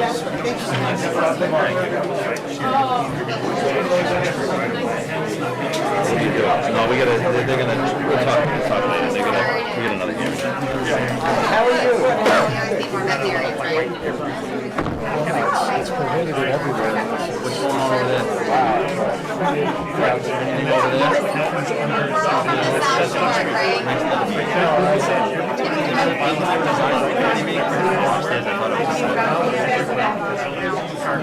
I understand. We have to move outside, guys. Move out. Roll out. Roll out, guys.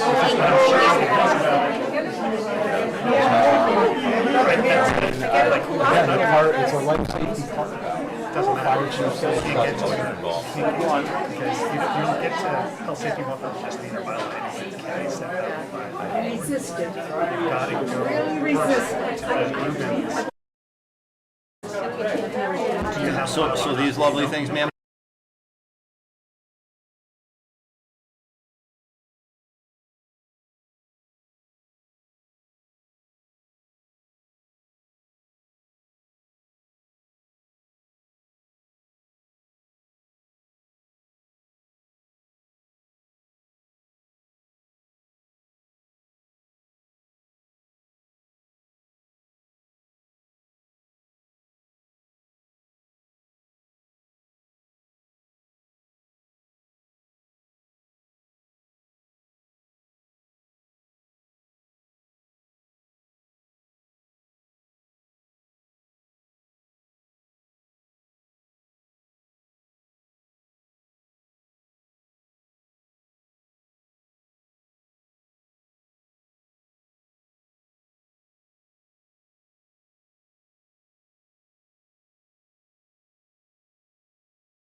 All right, guys, take a minute, get settled.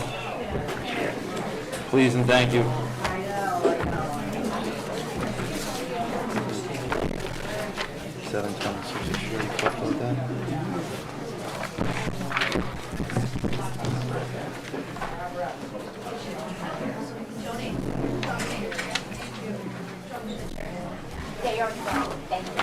Is the inspector coming, Lindsay?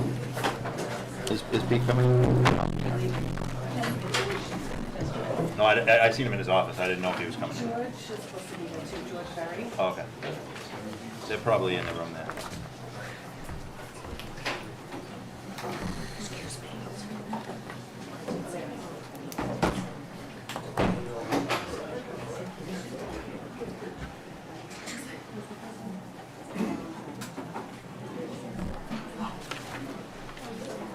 All right, guys, we'll get rolling. My name is, I neglected to introduce the other members of the board last time, but my name is Chris McGrail, Vice Chair, Pembroke Zoning Board of Appeals. The other members could identify themselves. David Lee. Brian McDonald. Thank you. All right, we're going to move on to public hearing case number 7-26, the appeal of Robert Tambari. Cool. Robert Tambari Jr. Esquire, Tambari Law Group, 427 Columbia Road, Suite 102, Hanover, Massachusetts, 02339, representing Richard Bashiri, trustee of 520 Washington Street, Realty Trust, 520 Washington Street, Pembroke, Mass. 02359, of the Pembroke Building Inspector's letter of cease and desist. The appeal is made to the Pembroke Zoning Board of Appeals pursuant to section 9, I think it's 9, C of the Pembroke Zoning, C of the Pembroke Zoning Board of Appeals. Apologize, my Roman numerals aren't up to snuff. All right, we have Mr. Tambari? Good evening. Good evening, Counsel. My name is Bob Tumbari, and I'm an attorney in Hanover. We're before you tonight. I'm representing Mr. Richard Bucchieri, who's sitting over here, and his son. We're before you on a cease and desist letter that was issued by the building inspector on January 7th of '26. Just by a little background, I'm sure you're familiar with it. So Mr. Bucchieri is the trustee of the 520 Washington Street Realty Trust. The property is a 15,000 square foot building on about 3 acres of land. The property was purchased back in 2001 by Mr. Bucchieri's brother, Robert, as trustee of the trust, and who unfortunately deceased in 2018. Mr. Bucchieri Sr. is the trustee of the trust, and his son Richard Jr. is also a co-trustee of the trust. At the time the property was purchased, it was a light manufacturing warehouse building built on a concrete slab, concrete block, steel roof. Since that time, the property inside is configured such that there is various compartments within the building, and currently there are about 8 tenants in the property. We have, there's a spa body works, there's an auto repair facility. Mr. Bucchieri has a real estate brokerage office there. There's a cabinet woodworking company. There's a stop and stance auto where they do custom auto frames and tires and like sport type vehicles. There's an auto radiator repair facility, a construction company, and a landscaping company. It came to our attention back in January of this year, by way of the cease and desist order, that there were apparently some complaints of some noise. There was a situation that I was aware of, that the landscaping person, one in the winter has a snow plow, he had to run his diesel early in the morning. I'm not sure what time it was, but I'm assuming it was 5, 6 o'clock in the morning to get the truck warmed up. There was another occasion that the landscaper was trying to sharpen some blades on his lawnmower equipment. He didn't have electricity out in the back, so he had a generator, and I think it was on a weekend day, afternoon, maybe a Sunday, and the generator was causing some noise to the neighbors. Mr. Very issued the cease and desist, saying that the district's a residential commercial district, and under Section 4, Article 2, the permitted uses at the site are not specifically mentioning the auto repair, real estate, auto frame, construction, landscaping business. They're not specifically addressed, they're not specifically excluded. We had a meeting with Mr. Very and Mr. Delpreet in March to discuss the situation, March 5th. And to go over the discussion, what the concerns were with the neighbors. And I think that the concern is the noise, the use. There was a situation where the frame people were, after work, they were outside and they were loud. It makes it cause some noise to the people, the condo people abutting the rear of the property. We talked about the specific uses that were allowed in the ResCom district. He believes that some of these 3 of the facilities may need special permit application. My review of the bylaws, as I stated, do not specifically address or include these people or specifically exclude them. The concern is that I think that requiring the special permit for these folks is not clear. The section that deals with special permit applications does not specifically mention auto repair, landscaping, construction, woodworking, real estate brokerage. It does include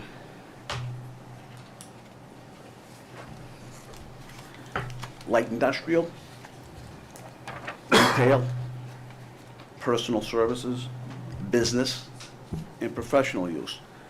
I would suggest to the board that the uses that are currently there are less intensive than light industrial, less intensive use that is there currently.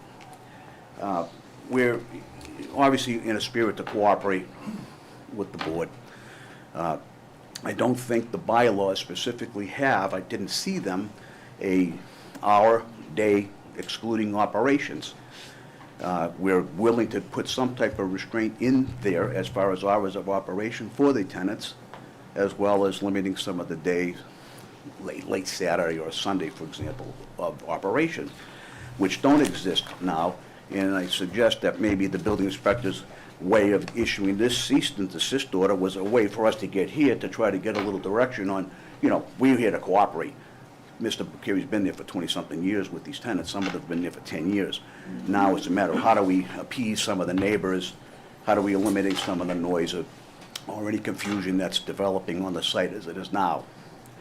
Back in 2023, Mr. Buccheri refinanced the property. Part of the lender refinancing process was to obtain a zoning certificate. A zoning certificate was supplied, Zoning Solutions, Inc. I've provided a copy of this to Town Council, that his review for the bank specifically notes that the property is a residential commercial district, that review of the site, reviewing of the tenants at the site, indicated in this zoning certificate that light industrial use, which they're doing less than a light industrial manufacturing use, is permitted. The retail's permitted. The personal service, there's a massage therapist there in the property, and business uses. I have some extra copies of this if the board wants them. I made copies of the zoning certificate. So in reliance of that, the bank, of course, financed the property. So it really wasn't an issue for the last 20 years as to these particular people operating in the facility. So I think that what happened is, I think Mr. Very's opinion that the automobile stuff in Res B would be allowed. However, if you look at the portion of the bylaw that it suggests, it says that if you're repairing, cleaning, painting, that would require some type of special permit, such as an auto body repair shop controlling the emissions from the paint instead of it in the chemicals. That is not what is going on there now. So the three particular tenants that we talked about that he had thought that the folks might need to file a special permit application would be the Eber landscaping tenant, the Fleet Auto Repair business, which they repair postal trucks, and the Stomp and Stance automotive frame, customizing frame in the tires. They have the cars where the wheels are tilted at 90-degree angles. That's what they do. So I would suggest to the board that those, I didn't agree with Mr. Very on his opinion that those three particular facilities would need to have a special permit application. However, Mr. Buccheri, in light of trying to comply, we did supply them with a special permit application booklet in the app to see, have them try to submit them, although I don't think they're technically required under your specific bylaw because they're not included, but they're not excluded. So I think we're kind of like in a catch-22 here. I don't know if the board at this point can issue some type of, we're willing to enter into some type of agreement. I had talked to Attorney Whiteside last week, explained to him what we have, gave him a copy of what we have here submitted, particularly the zoning certificate, in my opinion, on the uses that are currently there. It obviously presents a predicament for Mr. Buccheri, because if the tenants do not comply, do not submit them in a timely manner, there's no time constraint for us to have them do that. And if they don't comply, and if the board says, yes, you need a special permit application, and they don't comply, we'd have to evict them, of course. And what do you put back in these particular sleeves, I call them? So I think that's pretty much the basis of the appeal. I think there are some extenuating circumstances here, matter of interpretation on the bylaw. It sounds to me that maybe an amendment to the bylaw to address certain types of business practices might be warranted. But that is, a discussion for another time with, the town. We're very sensitive to the abutters around the back. The condos were built after the facility was there. As a matter of fact, Mr. Bucieri participated in the construction of the condominiums on the south side of the property. So, I mean, obviously, he doesn't want, until this just happened, he wasn't even unaware that the neighbors were complaining to the building inspector about this. And, you know, I think we came up with a suggestion that let's get it before the board. And as far as determining some hours of operation, days of operation, we're more than willing to accommodate that because we don't want to have any disgruntled people behind us. Okay. Anybody have any questions for council? Well, I'd like to just, you know, I made the copies. If you don't mind, I'll just hand you. Absolutely. I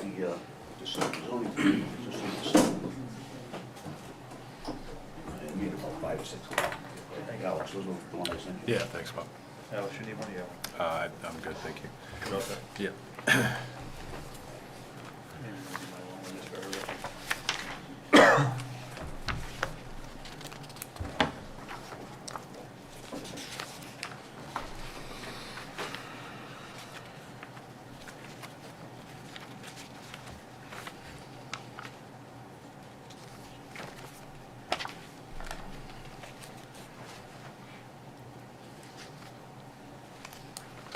I think the back part of the document is just the zoning bylaws that we reviewed. Attorney Lane is an attorney up in Braintree, and I think it's important to note at the end of the paragraph that his review of the zoning bylaws, site visit, seeing the tenants that were there, the uses that were there, and as well as he met with various town personnel, I don't know who, I'm assuming either the building inspector or maybe the planning board of building, got some information about what uses are permitted and what aren't. The cease and desist is still in action, right? It's not, Yeah. hasn't been removed or anything, so nobody's supposed to be operating out of that? Well, subject to the appeal. What do you mean? I mean, I think the, Before the appeal or after the appeal? after the appeal was After filed. the appeal. Yeah. So, I mean, I live not far from there. People are there all the time. Yes. I had trucks pulled out, everybody Yes. loaded to the gills to run a crew for the day at 6:55 last week. Yeah. And I'm not trying to throw a rock at anybody trying to make a living, not a single rock.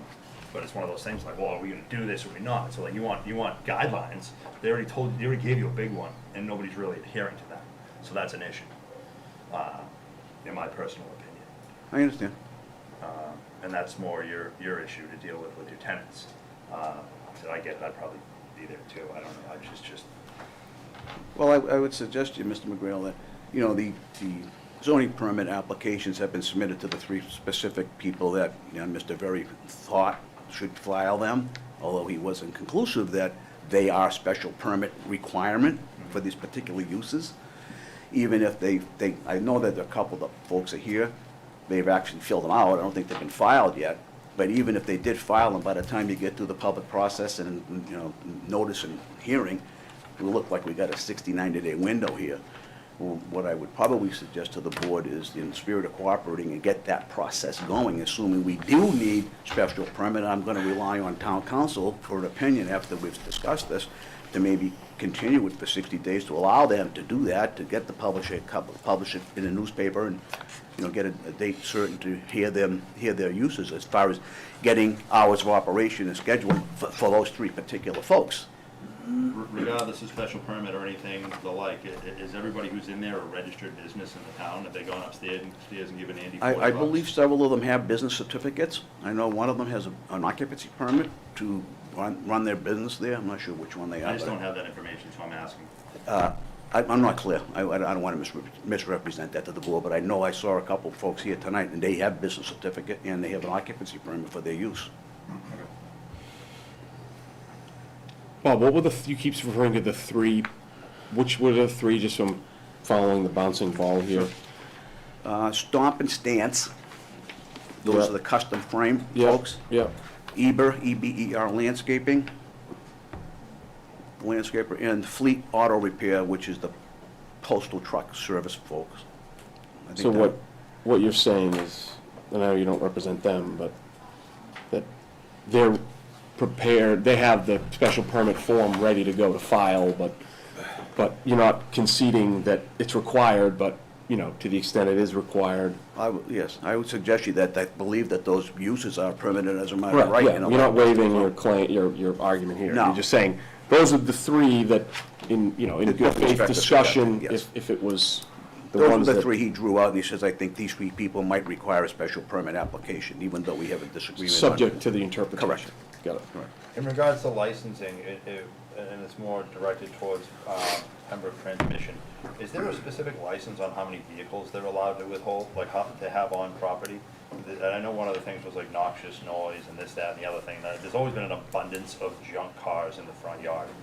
I'm just curious to that, if they have a certain number of licenses or how many vehicles they can have on property at a time. I don't believe there is, because there's no special permit in place that would limit the number of storage vehicles on the facility. I mean, it is a 3-acre site with a 15,000 square foot building. I don't think there are any requirements as what they can put on the site. Well, that I'm aware of, anyway. There are, if some of them are junk. I'm not calling his stuff junk by any sense of the Point- form. It's point just what taken, the sure. bylaw says. I You can would or agree with can't you. do it. I mean, if that was a concern for the board, I'm convinced, I'm just hearing this for the No, first I'm time. not. We would take care of that. I mean, obviously, he's trying to keep a reputable building over there. There are other things in play right now that aren't really appropriate for this hearing that I think might take place down the road that might get taken care of a lot of these issues. Anything, counsel? Yeah, I think we're in a gray area. I think that's the conundrum we have. I don't see any of the special permit type uses that would clearly apply here. I'm looking at the residential commercial district section.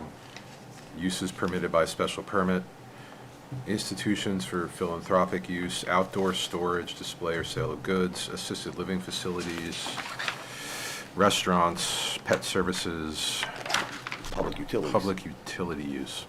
So, but then, so uses allowed by right. Any use allowed in residence A. I don't think any of those would apply. Business use. Similar office uses.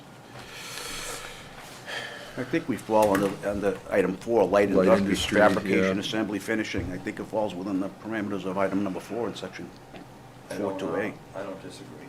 Yeah. I think it might be more of a situation to come up with some parameters, guardrails, as one would like to say, over at the other, Matakee's guardrails. It would be amenable to putting some together, some agreement. I mean, that was the agenda of us meeting with Alex and Mr. Delpreet and Mr. Ferry back in March. Okay. To do this in an amicable way. You may want to hear Oh, from yeah, them I'm too. gonna open up public comment. Give me a minute to open up public comment? Sure. Thank you. Who do you want to let the, What? who's the Mr. Mr. Berry, did you and Pete have anything to say? Or you good? Okay. Yeah. I just didn't want to disrespect you, that's all. All right, open to public. Come on up, sir. When you come up, just identify yourself for the people at home. And if anybody can't hear, these microphones aren't designed to let people hear them unless you're watching it on TV. My name is Bob Esdale. I'm at 27 Newbury Drive, which is, if you're familiar with the property, at the far right-hand corner, or the left-hand corner driving into the property, at the end where the fence and the end of the 520 Washington Trust property lives. I apologize, what was the business again? I'm a resident. Oh, resident, I apologize. Sorry. Sorry, my microphone's. So, you've got the packets, I'm sure, with the 23 different sets of complaints. And I'd call your attention perhaps not to the specifics that the attorney was referencing about what is and isn't allowed, but the intent is clearly in the residential commercial definition that obnoxious, noxious, vibration-causing, traffic generation, and noise are not allowed, or businesses shall not be brought into that cause those things to happen.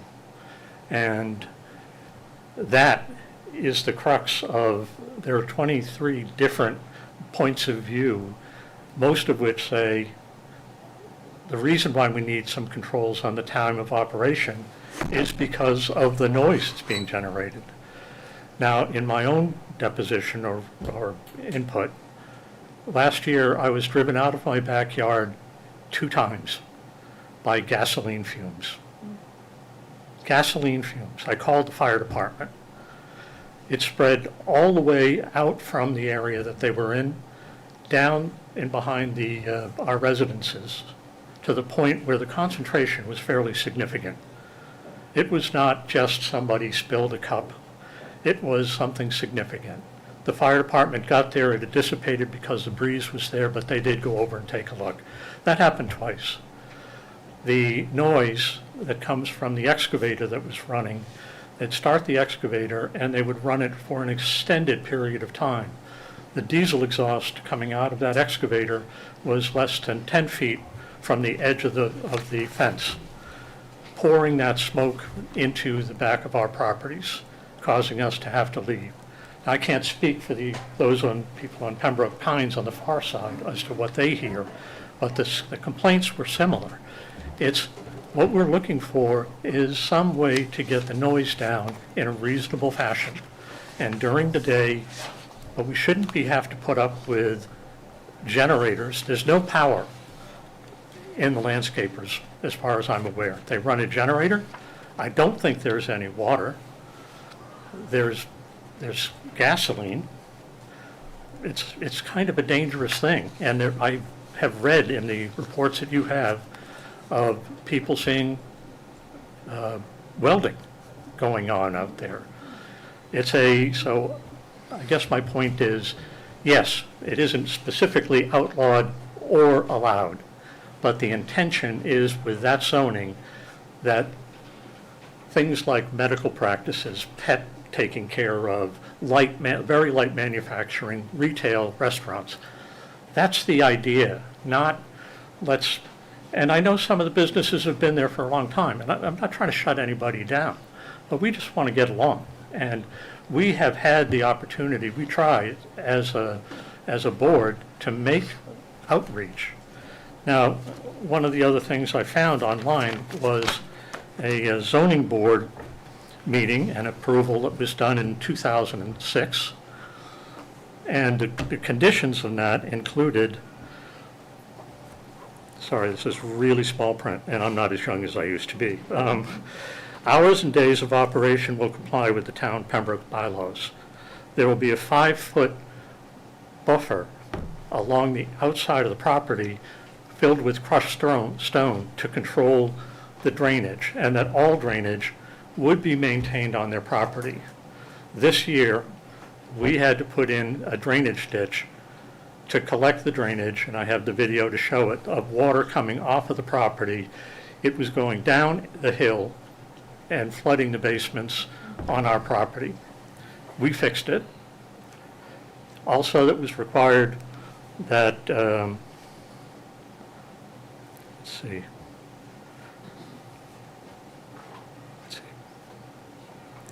A lighting plan would be put in place, and that the fence that was built, it was required a stockade fence. That fence is broken most of the way down, and we had to erect posts to hold it up. So we would be very, very happy to get a dialogue and some way to cure these problems. Sorry, I'm not a big public speaker, so. Okay. So.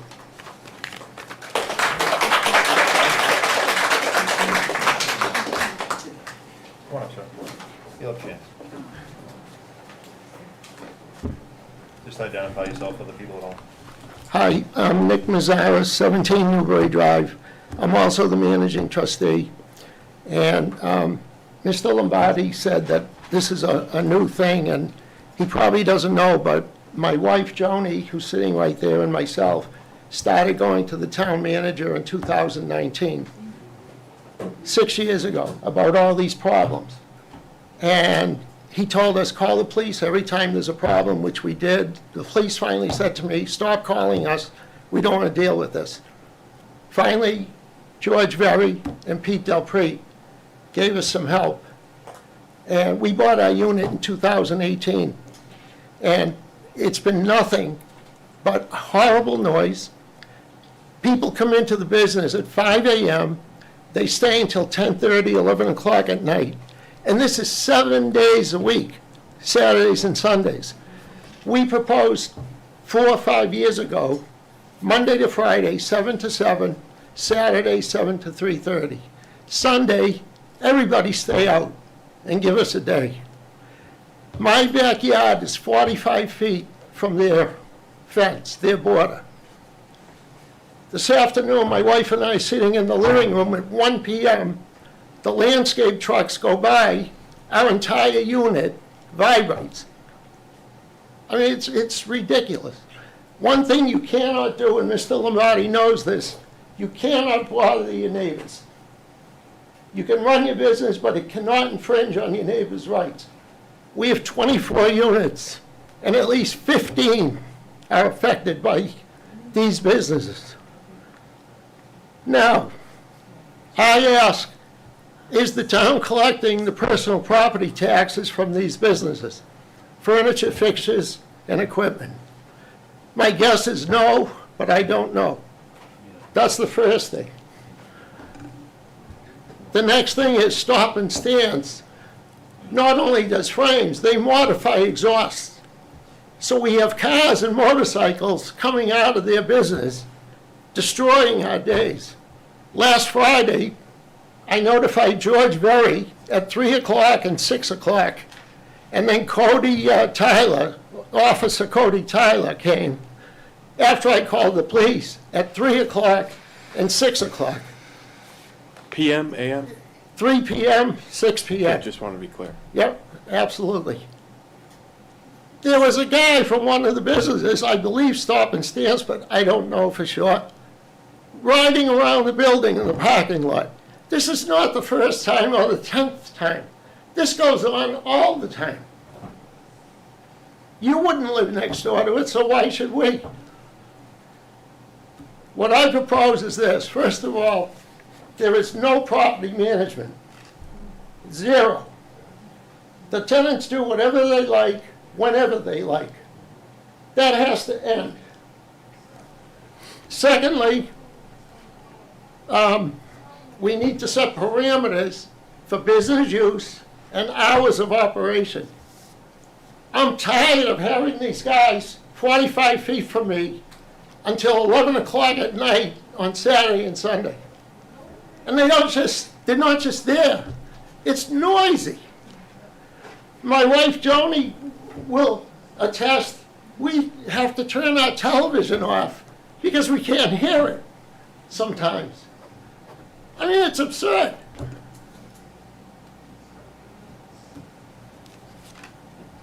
Now, let's talk about the water that Bob was kind enough to allude to. I had to spend almost $7,000 last summer because the water from 520 rushed below the fence. And I gave George Berry pictures of it, which he has. I had to put in 4 stone trenches, 30 feet long each. I had to put in 2 dry wells. I had to repair all the grass in the back that the water from 520 washed away. If you look at the parking lot at 520 after a heavy rainstorm, you will see that the water never drains. There's absolutely no repairs ever done to that property.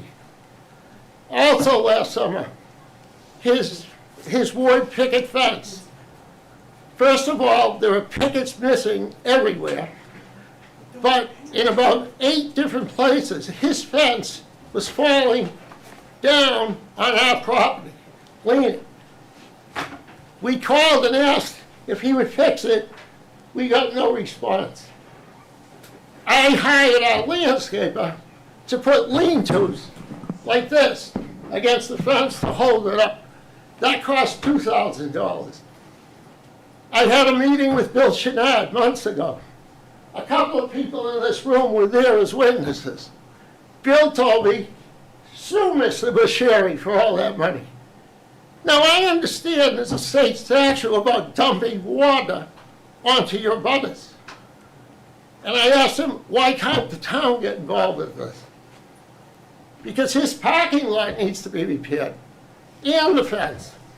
And right now, there are 3 sections of the fence behind our number 13 that are leaning onto his property, which upsets our security, etc. So we need property management, we need parameters, we need business use. The landscaper is the absolute most ridiculous business that I have ever seen in my life.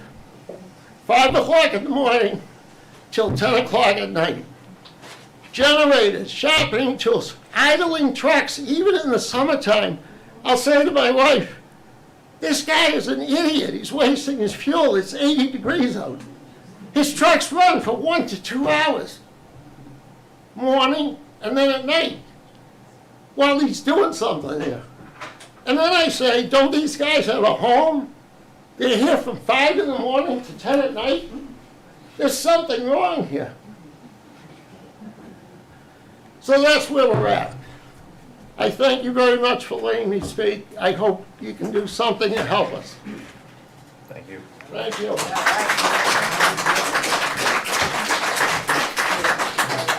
Hi, good evening. Thank you so much for listening to us. And my name is Mary Henriksen. I live at 16 Bagnell Drive in Pembroke Pines. And the very first thing I want to say is, I can say with all confidence, there isn't one resident who is here supporting the cease and desist tonight that does not support. Excuse me, guys. Hey, you just had your turn, please. Thank you. For all of you, I don't care. Thank you. That does not support the town's business community. Nobody is here because we're definitely trying to shut people down and all that. But everything that's been said here is so true. And when Mr. Tambari spoke, he made it sound like there was a time when there was some welding going on in back, or there was a time when this was, it's all the time. And for this gentleman who's in back welding, and he's there from 5 in the morning till 10 at night, where are his sanitary facilities? Where, I mean, I didn't think that he could be doing that. Does he have a license? He is up against an old, dried, falling down fence. And there's sparks flying when he's welding. And there's a very temporary Quonset hut there as well. It seems extremely dangerous. And I can attest to the fact that that exhaust is running for extended periods of time. I actually called the police one day and I said the entire backfield of Pembroke Pines smells of exhaust. And I said, I believe there's a state law. You can't idle for more than 5 minutes unless you're police, EMT, fire. In emergency situations, of course you may idle. But to just sit around and idle, and unfortunately the police didn't feel that they could do anything about it. And I think that's one of our greatest concerns. Where do we go and what do we do? Because the loud engine's revving at all hours, including evening and late nights. The engine's idling for long periods of time. And no one's even talked about the Friday nights when they stand out there drinking beer, spinning tires to create smoke and laugh about it, because that's entertainment. And, you know, meanwhile, we're just a few feet away over the fence going, you know, it's the end of the week. People work, they want peace and quiet, and they're spinning tires. Early morning activity that wakes us on a regular basis, and the after-hour gatherings with car meetups that have very loud vehicles shouting offensive language, and after-hours partying, drinking, and yelling on the premises. All of this has been called in. We've actually taken videos. I mean, it's really vehicles parked after dark playing excessively loud music. My windows have vibrated from the music, and I know my neighbor has told me that hers has as well. There's a broken down trailer in the front that nobody uses. That's an incredible eyesore that a lot of the residents are very worked up about. And the ongoing presence of modified high volume vehicles entering and leaving the lot between 6 p.m. and midnight. I don't know what they're doing. I've seen people loading stuff from the garage into vehicles in the dark and they drive off. I just don't know what's going on over there.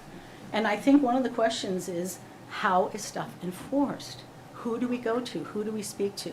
I have to say, Pete Dilpree and George Very have been phenomenal. They are really trying to help us. and we truly appreciate it, and we appreciate any help that you can give us. But this highly disruptive behavior is just really doing a number. We're asking that these businesses be investigated because someone asked about licenses. I'm not sure that everybody is licensed the way they should be, and perhaps George and Pete can speak to that more accurately. We'd also like to review the property's noise and zoning compliance. I believe the decibel levels, legally, there is supposed to be a limit to it. I find it hard to believe that they're within that limit. And we'd like to know who's going to enforce corrective hours. For results, for asks in terms of, changing things with rules, we would actually like limited business hours, Monday through Friday. I don't know, 8 to 5, that's what my car guy does. He's locked up, he's gone, and it's quiet. Saturday, maybe in the morning, from 8 to 12. Closed on Sundays, and please close on holidays. We have had Christmas Eves and Christmas Days, all kinds of holidays, when things are going nuts over there. We should have some peace and quiet. We're right there, and this involves Newbury Commons, 24 units, Pembroke Pines, 33 units, and now we have people from the courtyard here tonight who are just starting to get involved, and that is a very large. So I have to do my research to tell you what the units are, but they are completely surrounded, front, sides, and back, and everyone is upset. So, also, just as a note, there is a highly questionable Body Works place there that we've noticed some stuff going on that is very disconcerting, and we'd love to know who could check that out and figure out what's going on. They're cooking food out on the stoop. They don't open the door. When they do, they open it this far and say, go talk to somebody down the street. We're not open for you right now. And yet we see other guys going in. I don't know. A lot of concerns, gentlemen. Thank you for your time. Thank you.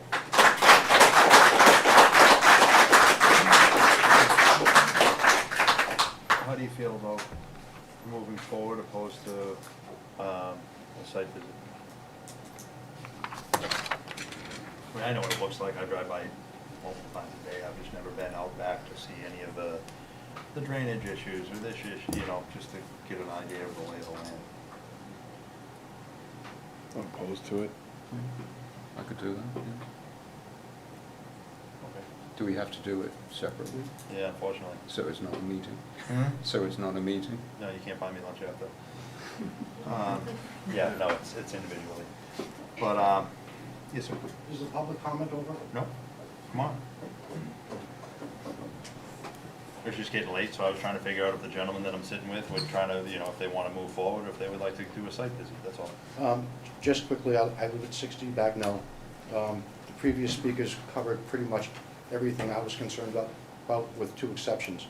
One is the light pollution off the back of the buildings. They had wall packs, which are LED, and at some time modified in the previous zoning bylaws. You could not put up lights that impeded on your neighbors. I can navigate my first and second floor at night with the lights off in my house because of the glare of the lights. The second thing is the unregistered motor vehicles that are on site. There's a FedEx truck that's been there 2.5 years. There's a large excavator, though that's a construction piece of equipment. It hasn't moved since I've been there. It just sits there and rusts.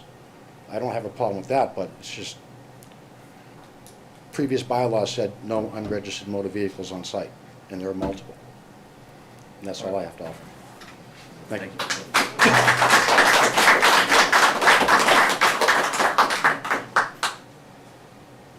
Anything, counsel? Well, one question I had is, when was this appeal filed? Are we going to extend it, or? Well, the cease and desist was February 17th. The appeal from, I have no problem putting down parameters, I just figured it's supposed to be the within 17th. It's beyond the appeal period, assuming they received this round.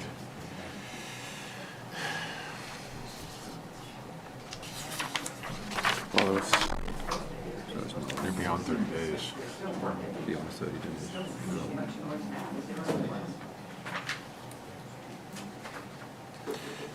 Chris, what I'm seeing is that, I just noticed this, is that the appeal might be beyond the 30-day appeal deadline. Today's the 13th. April, yeah, you No. don't know. In saying that, are you saying that, what are you saying? That we have to come to a finding, or it's Well- it's null and void, or? They do mention it. Hmm? They do mention in it that, they received, like, when they received it, as, like, Oh, they received it later. They received it later, okay. Yeah, that's why it was past the 20, like, appeal. Yeah. because He had received it later. Okay. But that was. You had Monday holiday too, that was extended. Okay, all right, yeah, just wanted to make sure that, all right, I'm good then. All right, so if we do a site visit, what do we do in regards to the cease and desist order in the interim? Is there anything to do, or just, I mean, I'm not trying to take money out of these pockets, at the same time, these nice people all live in town. Yeah, well, I would hope that the owners and council have heard the concerns and that those will be communicated to the tenants. And, you know, they're, So there's no stay pending decision, like this is, the cease and desist order is... it's in effect, yeah. It's in effect. Yeah. So it's, to the extent it's not being complied with, the building inspector can enforce and... Oh. Are there any tenants here? What? Are there any tenants here? Yeah, how much? Yeah, no, but I'm just... No, just- tenants. Yeah, no. Yeah, the gentleman up there in the red hat, Yep. this gentleman with the Mac tools, that's right here. Bill. And the other gentleman who's eager to get up and tell us all about it. Come on, Yeah, get up. Yeah, come on. All right. My name is Richard Thrasher. I was the owner of Pembroke Radiator. My son owns it now. And we moved in there in February of 2020. And we do pay taxes on all of our equipment and furniture and all of that. We have legal licenses. We have a occupancy permit. We have certified commercial occupancy approval for Pembroke Radiator Automotive and Radiator Repair from the fire department and the building inspector on that date in February. And yes, sometimes we do work late. We work on antique cars, we work on hot rods, we do custom AC installations. I'm trying to retire, so I try to get out of there at 4. My son lives in Taunton. He tries to get out of there by 6, the latest. The other folks in the building, we don't hang around and babysit all of them. And I do know that the massage parlor down the end, she cooks her lunch outside so she doesn't smell up. She's Asian, so she doesn't want to smell up the inside. And I've had massages done there, and I never saw anything wrong. That's all I have to say. All right. Thank you. Thank you. Thank you. I'm also fine with laying down some ground rules, if that's something that you guys think to be up for too, and give it a go. Worst case scenario, they just, not they, but the abutters contact Mr. Verrier, contact Mr. Del Prete in the event of continuing issues. Alex, what does that look like? What is the mechanism by which you do that? Would it be like an order on the appeal, and then we put it in an... Yeah, you guys, you could modify the cease and desist to say, these are the hours of operation, no idling, no storage of fuel outdoors, no revving of engines, no light pollution, and remove all unregistered vehicles. Okay, so that's the mechanism, would just basically... Yeah, modify the cease and desist. And it would be issued, would be modifying, and it would be, the modified cease and desist would be issued by us or by? By you. By Yeah, us, your okay. decision on the appeal. Ultimately, that's why they're here anyways, yeah. Yeah, it's just, I wasn't just new. Right, no, I know. Yes, sir. One last question, then we'll move to deliberate. My question is, you set parameters, they can start at 8 o'clock in the morning, let's say. When they come in at 5 in the morning, how does this get enforced? And it's a very, it's tough. Right. know, nobody's gonna walk around with a smile. You're all gonna be like looking out your windows, looking for somebody doing something, but unfortunately, that's just the way that it has to go. There's no, Right. unless there's a vigilante of some sorts, that, you know, drives around with a super soaker, like, you gotta call the proper channels. And- May I suggest something? Sure. From my experience, fines usually work either to the landlord or to the tenant. Right, any fines that would come out would be issued by the zoning enforcement officer. That's not anything I can just. Would that be George Barry? That's George, yeah. Yes. Okay, thank you very much. Just ask a question. Yep. Sherry McCafferty, 34 Backmill Drive. What are the parameters as far as them storing unregistered, rusted-out trailers on the property? Well, I mean, theoretically, they're probably not supposed to do it, like, unless it's something that they're gonna take and they're gonna modify, because there are modification businesses there. There's no modification of this Well, it's trailer. auto body, I know what you're saying, but the answer is vague, unfortunately. Okay. You know, but if that's the case, you know, unfortunately, no disrespect, gentlemen, but bug the heck out of the two guys in the back and say, what are we gonna do to get this thing out of here? It's been here for 2 years, it's this, it's that, it's all those things. Okay. We've done, it's happened so many times, and it's a bummer to watch the plight of everybody go through what it is, but it's just, Yeah. unfortunately, there's a process, and it's a slow one. Okay, so there's nothing with any kind of teeth, really? That's what you're saying? Probably. Okay, Unfortunately. okay. Well, that's, I did, I Yeah, said you any just have unregistered. to call your zoning enforcement officer with the building department, the building inspector, and then they come out and, Okay. Okay, thank you. sorry, thank you. Anybody else? Put a motion on the floor to move to deliberation. Can I get a second? Second. All those in favor? Aye. Aye. Aye. Great.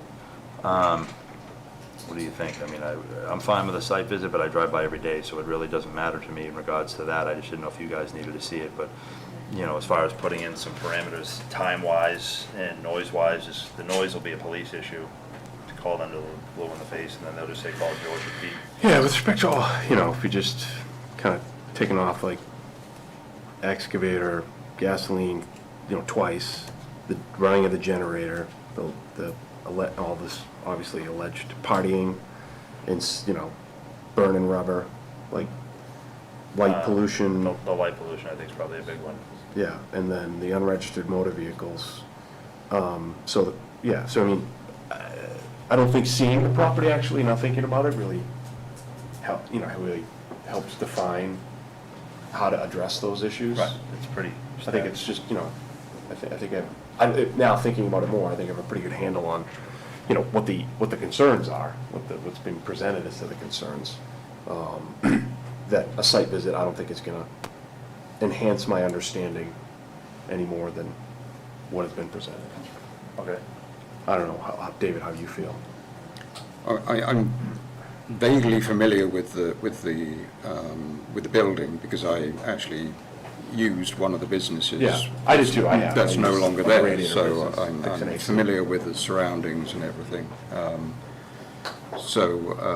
Yeah, I'm fine with not having to do a site visit, but I think what I'm more concerned about is what we can impose in terms of timing and whether we have precedents that we have to look at before we can make those decisions. Because I know there was a case last year with a business in Massachusetts Street that had light pollution issues and late night noise issues, and I think we made a ruling on that one, and I think at least like to revisit that to see what we decided on that, so we didn't put something that was disproportionate to that. We had put on parameters, and because it was a lot, I'm not gonna say that.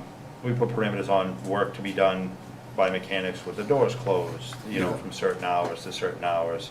And all the other stuff is kind of just, you almost don't even need to say it, but unfortunately you need to say it because it's just stuff you're not supposed to be doing. It's just illegal stuff. Yeah, we can put time conditions on there. We can put the light pollution. We can put, garage doors closed if you're inside working on a vehicle after 5 o'clock or something, because, I like to eat dinner at 5 o'clock myself. And that way there's no disturbances. Idling time on vehicles and so on.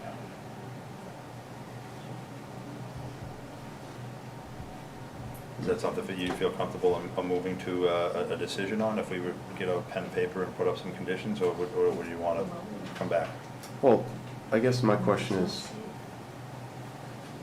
well, yeah, I mean, it seems there's a lot of detail around that, right? Just us scratching it out right now. Well, and I think a big thing too is somebody on your end, I apologize for pointing, but somebody's got to be accountable to something.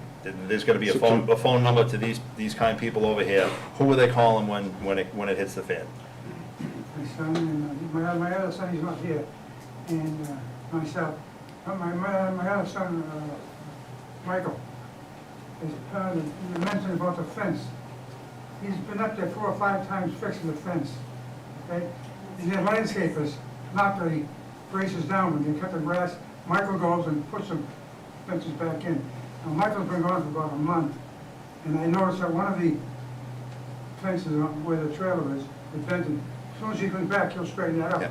I'm not challenging where your son is. I'm just saying that there's a multitude of issues for a long period of time, and it has nothing to do with Michael being on vacation for a month. So somebody needs to be accountable to something. Somebody needs to fix this or do this. Like, hey, your lights are disruptive. They're beyond, X, Y, Z parameters. They walk the dogs on our property. We don't say nothing. And we try to take care of everybody. We respect everybody. Whatever, Do we close public comment? Yeah. Did I close public comment? Yeah. Oh, sorry. No, I don't think we have, technically. You did. I moved to deliberation. I apologize. Either way, yeah, right. No. Regardless, it didn't go on any years. Alex, is there an interim kind of, subject to a final that we could, at least just give some interim relief now, subject to crafting out a more detailed, final order? I'm not trying, because, I think there's a lot, I don't know, what have we typically done? We scratched out an order here and... Yeah, realistically, you think, okay, landscapers... Bake out hours and... Landscapers have hours, generally they're gonna be at somebody's property at 7 o'clock, so if they come in at 6:30 and they start a truck, the truck can't idle for more than, 10 minutes or something, stuff like that. And then it's gotta go down the road. Can I say one thing? No, you can't, sir.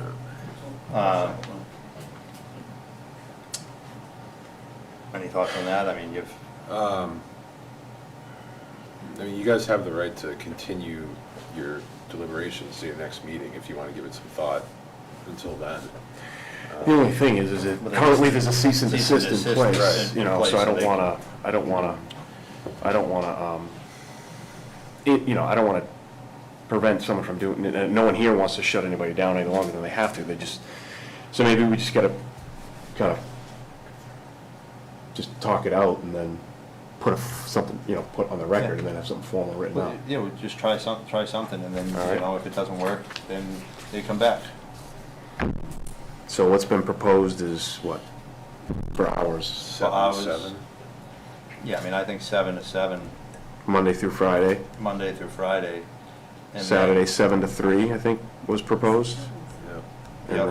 And then Sundays, no work is to be performed.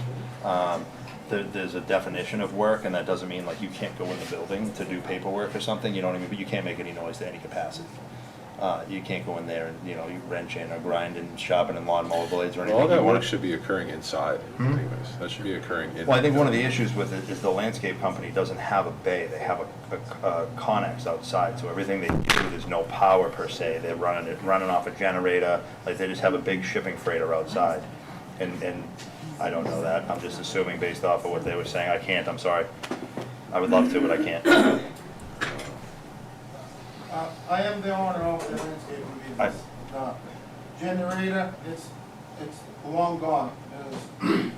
What's the last time that we met at the shop that you have been complaining about the generator that was running through the side, right? Yeah.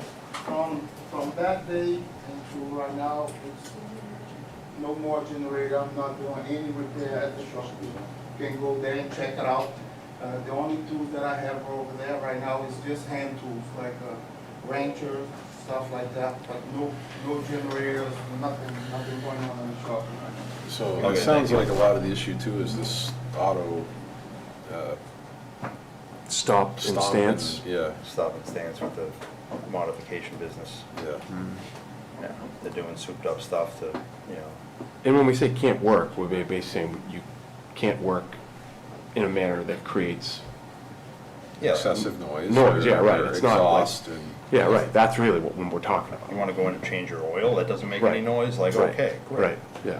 I go to my shop on Sundays, but I don't make any noise, I Sure. do paperwork. Just so and we're clear what clean we're and- saying. Yeah, yeah. Not that you yeah. can't go to your facility on, Right. after these You- hours, you just.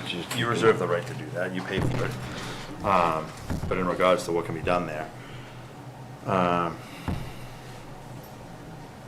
Yeah, so that, with that on Sundays, and then I like the federal holiday thing.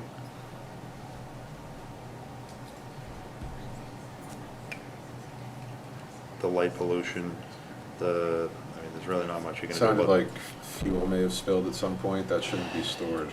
Yeah, there needs to be proper fuel storage. If you're gonna store fuel, you gotta have a proper storage container outside delineated for what it is. You need to have spill kits, you should have all that stuff anyways. Yeah, a license from the fire department, I think, for that. Yeah, you do. What about, just talk about fines, like, do we have the authority to? That's in the zoning bylaw already. Okay, so already. if they were to violate any of these conditions, then it would be on Pete and George to issue fines. Okay. I'm relying on you, note taker. You putting down stipulations? No, I'm just, you know, I mean, how specific do we have to get? I mean, do we have to reference excavators, or do we, you know, or is it, I mean, I think where we can get specific, and, you know, and I understand, you know, colloquy about the generator, but, you know, we'll make it specific, you know, about the generator. You know, because if it's not an issue now, like, fine, we'll put it in there.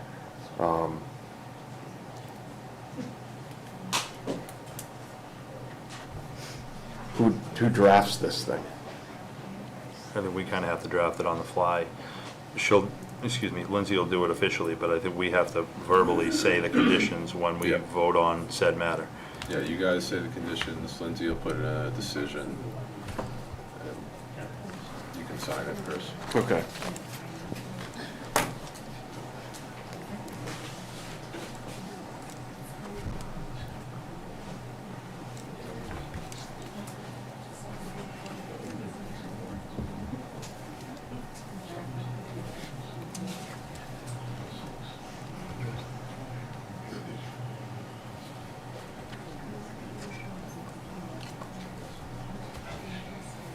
Do we actually have a complete directory of all the businesses that are in this, at this address, and, you know, like a table, who they are, have they got the appropriate license?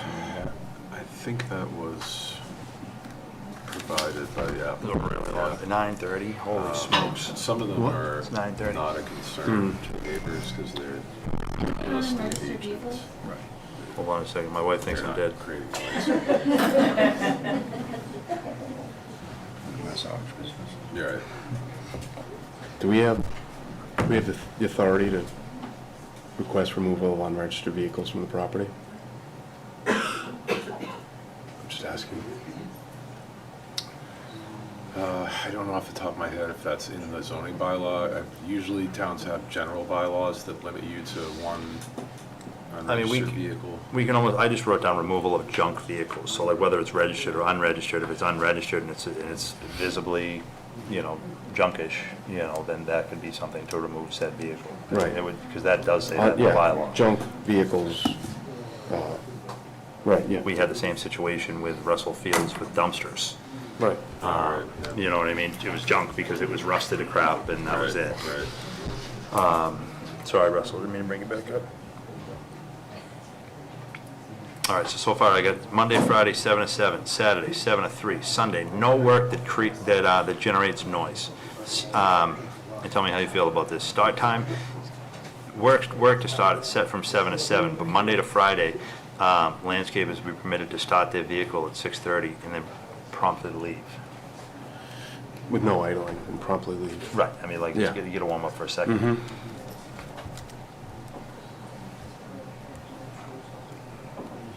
What about the, Can we also request that he not beep his horn to say bye on leaving now? I'll write it down, but I didn't hear it because public comment's closed. Gotcha.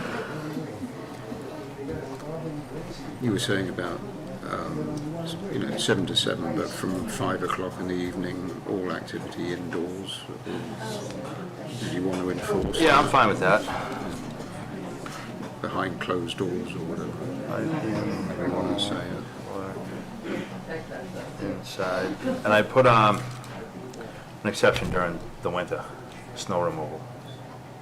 Right, this is the thing, this is gonna be. Right, we we'll can do be the best here a we little can. bit blue in the face. Realistically, hopefully you guys get happy enough that everything just Yeah, so dissipates. I think you're right. I think we say, here are the hours of operation for the days. During those work hours, there should be no, the use shall not create any injurious, noxious, or offensive neighborhood by reason of the emission of odor, dust, smoke, noise. You just basically parrot that. Parrot that language, because that's really what we're saying. And then, that includes, it's not limited to word vomit. Yeah. Does that make sense? That does, yeah. Do you want me to? I'm telling you, but I can just take a cut at it. Go for it. And then we can correct it as we go on the fly. I'm fine with it. All right. I can't really form sentences right now. All right, so I make a motion to propose the entry of a decision on the matter before us on case 7-26. number 7-26, whereby the hours of operation for the said location are limited as follows. Monday through Friday, from 7 a.m. to 7 p.m., Saturday, 7 a.m. to 3 p.m., and Sunday, Nowhere that creates noise. there will be no hours of operation that would, on Sunday, and any of the other hours of operation previously listed that would include a use for any purposes that was injurious, noxious, or offensive to the neighborhood by reason of the emission of odor, dust, smoke, noise, vibration, glare, or heavy volumes of traffic on the property. And while we're on time restrictions, maybe that. Yep. One exception to those hours is that after 5 p.m., all work that would create said noises and odor, dust, smoke, and vibration would be completed inside. Furthermore, there would be an exception for work relating to snow removal. So specifically with respect to the noise and the listed offenses on the property would include, but are not limited to, operation of heavy equipment, including excavator, operation of any generators, any gatherings of people or vehicles on the property for the purposes of either business or pleasure, as well as light pollution. Am I missing anything? I don't think so. Except, Don't honk on the way out. right, in addition, we can modify this, but initial exception on the time is that for the start time, Chris, why don't you cover that one? That was your idea. My thought is that start time, and I understand, like, I don't want to see somebody outside, running a grinder or loading equipment or anything the like. You pull in at 6:15, you have your coffee, you start the truck at 6:30, get in it and go. Not like hanging around and using the 6:30 as a an earlier time to start. It just allows you to keep customers and earn a living. So you can start your vehicle at 6:30, but once the vehicle's started, it can't remain idle and must depart shortly thereafter, if not immediately after the vehicle started.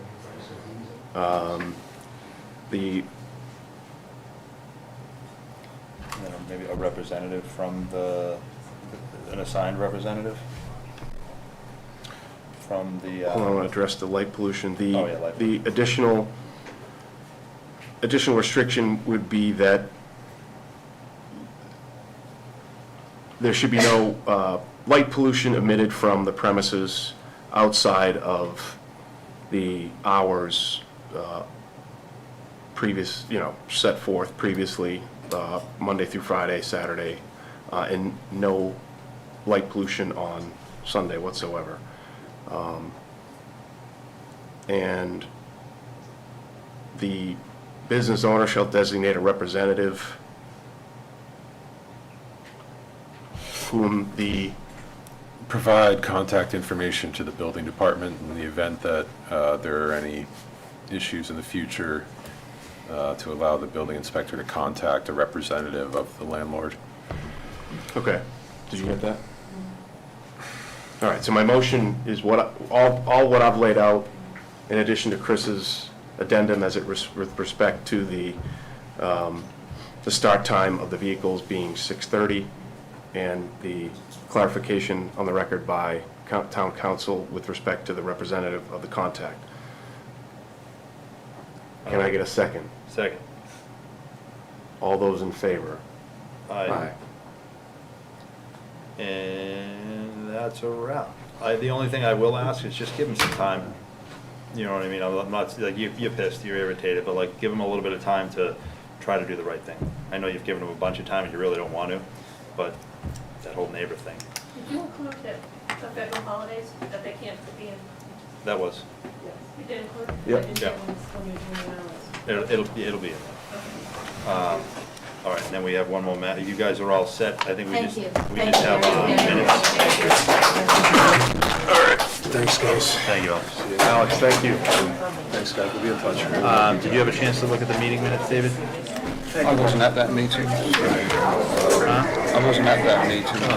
You still could give word salad and that's 7 minutes. So I didn't look at them.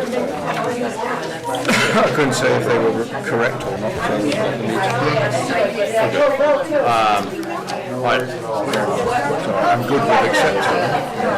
So we still have to do the minutes? Yeah, I'll do it for them. All right, all those in favor of the minutes from Monday, March 30th, 2026, say aye. Aye. Aye. All right. That being said, this meeting of the Pembroke Zoning Board of Appeals is now adjourned.